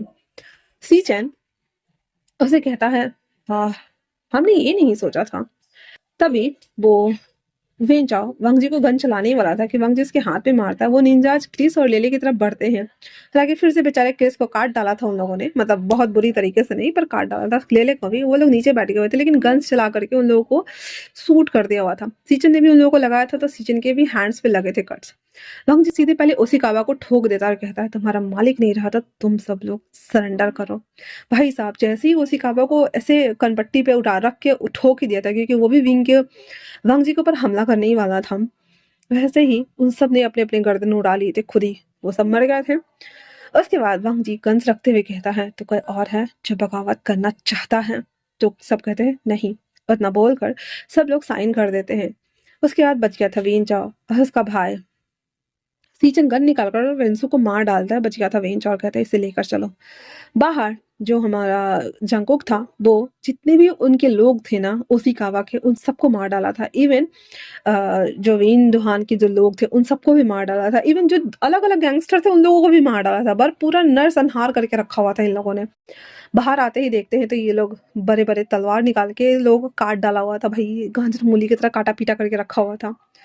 वांग जी बाहर निकलता है सीचन भी, जहाँ पे क्रिस और लेले बेंचा को घसीट कर लेकर आ रहे थे। आते ही कहते हैं ये रहा तुम्हारा मेन कल्प्रिट, इनके ही लोगों ने मदद की थी, तो ये लो। तो जो जंगकुक था वो सीधे उसके पास जाता है, उसके बालों को पकड़ता है, उसके गले पे चाकू रखते हुए कहता है तुम्हारी वजह से मेरी बहन इस दुनिया में नहीं रही। इतना बोलकर उसके गर्दन को सीधे उड़ा देता है। जहाँ पे वेन चाओ वहीं पे मुर्गी की तरह छटपटा रहा होता है। वांग जी कहता है चले। तो जंगकुक कहता है थैंक यू सो मच मेरे साथ काम करने के लिए और मेरी मदद करने के लिए। वांग जी कहता है थैंक यू तो मुझे बोलना चाहिए, अगर बाहर निपटारा नहीं करते तो हम अंदर फंस जाते। ऐसे एक दूसरे की मदद ही की है हमने। इतना बोलकर हैंडशेक करते हुए सब लोग अपने अपने कार में आके बैठ गए हुए थे। पूरा कार वापस से लैंड मेंशन आता है, जहाँ पे जंगकुक सब लोग आके बैठे हुए थे। तेयुंग सबको देखते ही होश हवास उड़ गया था उसका। कहता भाई फिर से तुम सब लोग कटपीट के आ गए।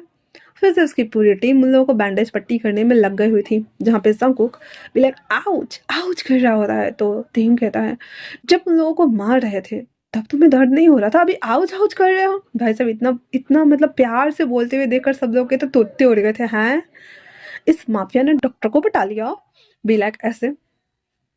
तो सब लोग ऐसे स्माइल करके मुंडी नीचे करके हंस रहे होते हैं, जहाँ पे जंगकुक भी लाइक थोड़ा आराम से, नहीं नहीं थोड़ा आराम से। तो हान कहता है देखो लोगों को मारने टाइम में इन्हें डर नहीं लगता है, पर इन्हें देखो बैंडेज और पट्टी से डर लग रहा है। ये बोलकर है कर रहे होते हैं और बी लाइक बॉस अब हम कोरिया चलेंगे ना। तो कहता है हम कोरिया चलेंगे है ना। टीते उसे देखते हुए कहता है ये सारे मेरे पेशेंट है, इन्हें ठीक तो होने दो फिर जाएंगे। तो वांग जी कहता है कोई ज़रूरत नहीं है, यहाँ पे और भी डॉक्टर हैं जो हमारा ख्याल रख लेंगे, चाहो तो जा सकते हो। इसका ख्याल रखना अच्छे से। जहाँ पे संकोको से आंख मारते हुए कहता है अब तो चलोगे ना। दीदी कहता है ठीक है मैं चलता हूँ। और इतना बोल कर वो खुश हो रहा था क्योंकि उसे भी वापस अपने देश लौटना था, इसलिए। फिर इधर वांग जी ऐसे टूटा फूटा हालत में ही विंग से मिलने के लिए आता है। विंग जैसे उसे कार से उतरते हुए देखता है वो पवल को कहता है तुम इसे देखो मैं आया। वो बाहर जाते हुए कहता है वांग जी तो तुम्हें कुछ हुआ है, ये सब क्या है। वांग जी उसे गले लगाते हुए कहता है हाँ पहले मुझे रिवॉर्ड दे दो। मुझे अच्छा लग रहा है, हाँ बहुत अच्छा लग रहा है। हाँ थोड़ा सा दर्द कम हो रहा है। अब अच्छा लग रहा है। हाँ तो मैं ठीक हूँ। विंग कहता है 2 दिनों तक नहीं आए, मुझे लगा पता नहीं क्या हुआ। वांग जी कहता है मैंने अपने कुछ राइवल्स को ठिकाने लगा दिए हैं, अब जब तक उनके कोई बहुत बड़े लीडर सामने नहीं आते हैं तब तक सब कुछ ठीक है। तो कहता है सच में। कहता है हाँ सच में सब ठीक है। और इतना बोल कर वो उसे अंदर लेकर आता है, उसे बिठाता है जहाँ पे वांग जी उसे देख रहा होता। कहता है मैं इस लायक तो नहीं हूँ कि मैं एक्सरसाइज कर पाऊँ। तो कहता है हाथ में चोट लगे है पैर में नहीं। वांग जी कहता है ओ मैं तो भूल ही गया था, तो फिर मुझे किस करो। इतना बोलकर उसे उस रूम में लेके जाते हैं जहाँ पे मैनेजर होते हैं। उसे जैसे ही देखता है तो मैनेजर निकल के भाग जाता है। वांग जी उसे ऐसे बॉक्सेस वाले दीवार थे उस पर टिका देता है और उसे किस करने स्टार्ट कर देता है, जहाँ पे विंग उसे कहता है मैंने कहा था ना मैं रिवॉर्ड दूंगा। तो वांग जी कहता है तुम्हारे यहाँ तो दो दो बच्चे रहते हैं। विंग कहता है मैंने होटल बुक किया है। ये बोलकर उसे कार्ड दे देता है, जहाँ पे वांग जी उसे कहता है मैं वेट करूंगा। विंग कहता है ठीक है, ये बोलकर और उसे वापस भेज देता है, जहाँ पे वो मुस्कुराते हुए आता है। तो पावल कहता है क्या सब ठीक है? विंग कहता है हाँ, आज रात को हम डेट पे जा रहे हैं। पावल उसे कंग्रेचुलेशन विश कर देता है और कहता है अच्छा है, कम से कम आपको कोई मिला तो विंग कहता है हाँ, पर उस बच्चे का ख्याल रखना। तो पावल कहता है हाँ हाँ मैं ख्याल रखूंगा। विंग कहता है उसकी पढ़ाई चल रही है तो उसका एडवांटेज मत लेना। पावल कहता है मैं समझ गया बॉस। फिर वो लोग अपने काम करने में लग गए थे। इधर जंगकुक, तेयुंग, हान, वो सब लोग वापस से सारे लैंड फैमिली को बाय बाय करते हैं और कार में बैठ जाते हैं, जहाँ पे हम जैसे कहता है नेक्स्ट टाइम जब आओ तो घूमने के पर्पज से आना।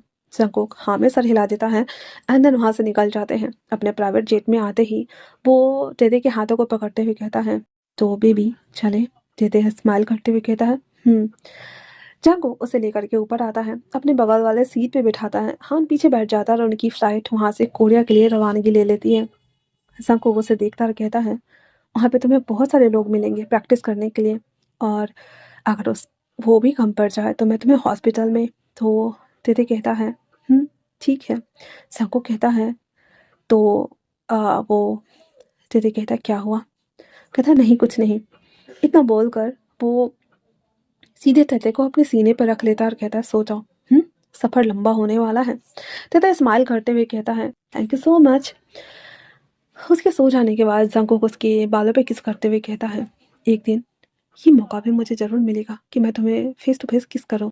ये बोलकर वो अपनी आंखें बंद कर लेता है जब तक कि कोरिया पहुंच ना जाए वो लोग। इधर हान नारिम को मैसेज करके बोल देते हैं कि हम लोग रवाना ले चुके हैं, सुबह तक आ जाएंगे। मे बी शायद क्योंकि वो लोग दोपहर में निकले हुए थे तो इसलिए ठीक है। उसके बाद वहाँ से अब सीधे रात के टाइम पे सारा चीज़ कर लेने के बाद जो हमारा विंग था वो पावल को बोल देता है कि वो जा रहा है तो फूका का ध्यान रखे। वो अच्छा सा ड्रेस वेयर करता है, ब्लैक ही पहना हुआ था और रास्ते में एक बुके लेता है। उस रूम में पहुंचता है जहाँ पे वांग जी ने पहले उस रूम को अच्छे से अपने हिसाब से डेकोर करवा दिया हुआ था। और वहाँ पे शैम्पेन के ग्लास हाथ में लेकर के वेट कर ही रहा था कि डोर पे बेल की सुनाई देती है। तो वांग जी डोर ओपन करता है, अंदर से स्मेल आ रही थी चंदन की। विंग एंटर करते ही वांग जी दरवाज़ा बंद करते हुए कहता है वेलकम। विंग कहता है रूम मैंने बुक किया था। वांग जी कहता है मैंने थोड़ा चेंज करवा दिया। विंग रूम को देखता है कहता है ये तुम्हारे लिए। वांग जी कहता है मैं कोई बच्चा नहीं हूँ, मुझे जो चाहिए वो मुझे दे दो। विंग उसे देखता है और उसके पास आते हुए कहता है ठीक है, ऐसे बहुत ज़्यादा एक्साइटेड लग रहे हो। वांग जी कहता है हाँ, क्योंकि पहली बार है जब मैं किसी के लिए ऐसा फील कर रहा हूँ। क्या नहीं होना चाहिए? विंग कहता है और भी ज़्यादा होना चाहिए। इतना बोल विंग उसके पैरों पे अपने शूज़ उतार के पैर रख देता है, उसकी गर्दन में हाथ फंसाते हुए उसे कहता है तो चलो। इतना बोल उसके साथ किस करना स्टार्ट कर देता है धीरे धीरे करके। दोनों के कपड़े नीचे पड़े हुए थे और वांग जी के हाथ पे जो बैंडेज था उसे देखते हुए विंग कहता है क्या दर्द हो रहा है? विंग कहता है वांग जी कहता है हम माफियाज हैं, इतने छोटे मोटे खरोच तो आती रहती है, ज़्यादा दर्द नहीं हो रहा है, चिंता मत करो। विंग हाँ में सर हिलाते हुए उसके ऊपर आ जाता है, धीरे धीरे करके उसकी बॉडी को एक्साइटेड करता है जहाँ पे वांग जी क्रॉल कर रहा था। फिर उसके पैंट्स को खोलता है, देन उसके छोटे बेबी को अपने माउथ में लेकर जब सक कर रहा था। वांग जी ओवर एक्साइटेड था। ऐसे ही करते हुए उसके मुंह में वो प्रीकम कर देता है पूरा। फिर वांग जी विंग को नीचे करता है, फिर उसके बॉडी को टच करना स्टार्ट करता है, उसके पूरे क्लोथ्स को उतारते हुए थोड़ा सा स्लाइवे के साथ में उसे एक्साइटेड करते हुए उसे ओपन करता है एंड देन वो अपने आप को उससे कनेक्ट करता है, जहाँ पे विंग एक्साइटेड होते हुए उसे कहता है अगर जब ये कर रहे हो तो पूरे लाइफ टाइम के लिए मेरी रिस्पॉन्सिबिलिटी लेना चाहोगे? वांग जी उसे कहता है हाँ मैं लेना चाहूँगा। तो क्या तुम इस माफिया के जिम ट्रेनर बनना चाहोगे? विंग उसे हाँ में सर हिलाते हुए ऐसे बेडशीट को कसकर ग्रैब किया हुआ था, जहाँ पे वांग जी धीरे धीरे उसे हिट कर रहा था, इसे एक्सट्रीम एंड तक लेके जा रहा था। और उस कमरे में वांग जी और विंग की साउंड्स गूंज रही थी। वहीं दूसरी तरफ पावेल ऊपर आता है, जहाँ पे फू खाना लगा करके कहता है हाँ विंग तो नहीं है तो भी पावेल हम खाए। तो वो दोनों कहता है हाँ खाते हैं। जहाँ पे वो दोनों बैठ के खा ही रहे होते हैं तो पावेल उससे कहता है क्या तुम सच में मुझे लाइक करते हो? फू कहता है हाँ। पावेल कहता है वैसे विंग नहीं है और मैं। इतना बोलकर दोनों बैठे ही थे टेबल पे, उसे अपनी तरफ खींचता है और उसके लिप्स को कैप्चर करके थोड़ा सा किस करता है और छोड़ देता है और कहता है मैं किस करना चाहता हूँ। जहाँ पे फू सीधे टेबल खसकाता है भाई, टेबल एक कुर्सी, उठ के पावेल के गोद में आ जाता है, उसके नेक के राउंड अपने हैंड रैप करता है और उसे किस करना स्टार्ट कर देता है। पावेल फू को लेकर के बेड पे आ जाता है, आते ही उसके कपड़े उतारता है और वो सभी चीज़ें। पावेल कहता है मैं तुम्हारा एडवांटेज नहीं लेना चाहता क्योंकि विंग ने कहा है कुछ ना करे। पावेल कहता है तो बोलो। वो कहता है वो नहीं है ना, और वो समझ सकते हैं इस बात को, है ना? मैं तैयार हूँ। पावेल कहता है तुम सच में तैयार हो? वो कहता है हाँ खा। इतना बोलकर उसे देख रहा होता है जहाँ पे पावेल धीरे धीरे करके उसकी तरफ बढ़ रहा था, उसे एक्साइटेड करते हुए बहुत सॉफ्ट वे में उसे किस कर रहा होता है। तो फू कहता है मैं टॉप करना चाहता हूँ। पावेल कहता है मुझे पता है, ऐसे भी मुझे बॉटम बनने में अच्छा लगता है। फू फिर से पावेल को एक्साइटेड करना स्टार्ट करता है जहाँ पे वो अपने आप को ऐसे मानो जैसे बेड में ना खुद को धंसाए जा रहा था, अपने बॉडी को फुल एक्साइटेड मोड में देखकर फू से कहता है तुम बहुत ज़्यादा सेक्सी हो। पावेल कहता है मैं जानता हूँ, क्या तुम अच्छे से कर पाओगे या फिर टॉय यूज़ करना पड़ेगा? फू कहता है माना कि मैं पतला दुबला हूँ, माना कि मैं इतना ज़्यादा हैंडसम भी नहीं हूँ, पर मैं मेरी उम, मुझे ट्राई तो करने दो। पावेल कहता है लिटिल बेबी को बुरा लग रहा है। वो कहता है पता नहीं अगर मैं ट्राई नहीं करूँगा तो। पावेल कहता है ठीक है। इतना बोल कर उसे जैसे ही अपने ऊपर आने देता है, भाई साहब एक तो पावेल हालांकि बहुत एक्साइटेड था, यंग एज का था और इस टाइम जोन पे एनर्जी बहुत ज़्यादा होती है, तो मतलब बेतरतीब तरीके से नॉन स्टॉप रुके उसे लगातार हिट कर रहा था। यहाँ पे पावेल एकदम ग्रीन वे में मौन कर रहा था और वापस में उसे प्लीड करते हुए स्टॉप होने बोलता है। तो वो कहता है आप बताओ क्या मैं अच्छा कर रहा हूँ? पावेल उसे कहता है स्टेमिना तो काफ़ी ज़्यादा है, दिखने में बस पतले दुबले हैं। वो हंसते हुए कहता है तो क्या हुआ, मुझे तुम्हें सेटिस्फाइड तो करना है, मुझे अच्छा फील करवाना है अपनी मम्मा को, है ना? इतना बोलकर वो उसे किस करने लगा था। तो पावेल कहता है हाँ डाटा अच्छा कर रहे हैं, और ये बोलकर वो दोनों इंटीमेट हो रहे होते हैं। इधर जंगकोक वो कोरिया आ गया हुआ था। तेते को लेकर के वो घर के लिए निकल जाता है जहाँ पे आर्यम और उसकी फैमिली सब लोग थे। तेते उन सब लोगों को देख रहा होता है, हालांकि सब रॉयल्स फैमिली थे और उन लोगों को उसने बस न्यूज़ में ही देखा था। जंगकोक अपनी फैमिली से तेते को इंट्रोड्यूस कराते हुए कहता है कि वो उसे पसंद करता है और उसके साथ रहना चाहता है। सारे फैमिली वाले तेते की क्यूटनेस देख करके एकदम हक्की बक्की रह गए थे और कहते हैं हमें भी ये पसंद है, काफ़ी क्यूट डॉक्टर है। बेचारा तेते वो फंस गया हुआ था और क्या ही कर सकता था। दैट्स वाई उसके बाद उनकी फैमिली उन्हें ऑर्डर दे देती है, ठीक है। तेते उसे उसके रूम में जंकुक लेके आ रहा होता है जहाँ पे आर्यन हान की हालचाल पूछ रहा होता है। तो हान बोलता है वो ठीक है। तो कहता है कि हान तुम्हें घर जाना चाहिए, तुम्हारी फैमिली भी याद कर रही होगी, तुम पूरे 2 मंथ पे चाइना से लौटे हो। किमहान कहता है हाँ मैं समझ सकता हूँ, पर मुझे आपकी कुछ ज़्यादा याद आ रही थी। आर्य मुझे कहता है तुम जिंदा हो ये बहुत बड़ी बात है। किमहान अपना सर नीचे किए हुए था। तो आर्यन कहता है क्या अपनी रिश्ते के बारे में घर वालों को बताएं? किमहान कहता है मुझे लगा था कि महान की बात सुनकर आर्यन कहता है जब तेरे इस घर में आया है तो तुम्हारा भी वेलकम होना चाहिए ना। तो उसके डैड कहते हैं हम दोनों को पहले से ही पता था तुम दोनों के बारे में, लेकिन हम बस वेट कर रहे थे कि तुम कब बताने वाले थे। आर्यन आर्यन तो शॉक्ड हो गया था। किमहान बेचारा थोड़ा सा शर्मा गया था। आर्यन उसका हाथ पकड़ते हुए कहता है डैड मैं किमहान को पसंद करता हूँ। तो कहता है ठीक है, वो काफ़ी होशियार है और जंकू का बॉडीगार्ड भी है, तो इसका ध्यान रखना। इतना बोलकर उसके पेरेंट्स चले जाते हैं जहाँ पे आर्यन उसे गले लगा लेता है। ऊपर जहाँ पे तेते उस रूम को देख ही रहा होता है कि जंकुक डोर बंद करते हुए उसे अपनी तरफ पुल करते हुए उसे किस करना स्टार्ट कर देता है बेतरतीब तरीके से। तेते जब तक खुद को संभाल पाता पाता बेचारा का जो डॉक्टर वाला यूनिफॉर्म था वो उतर पुतर गया हुआ था और उसकी बॉडी को पूरा मिस कर रहा होता है सांकुक। तो तेते उसे कहता है ये क्या कर रहे हो? तेते कहता है सॉरी जंकुक तेते से कहता है मैं अपने डॉक्टर को क्लेम कर रहा हूँ, क्या मुझे नहीं करना चाहिए? इस पे वो कहता है बट ये तो वो कहता है ये वो क्या, हाँ, तो कहता है नहीं ठीक है। जंगकुक उसे कहता है क्या मैं तुम्हें पसंद नहीं हूँ?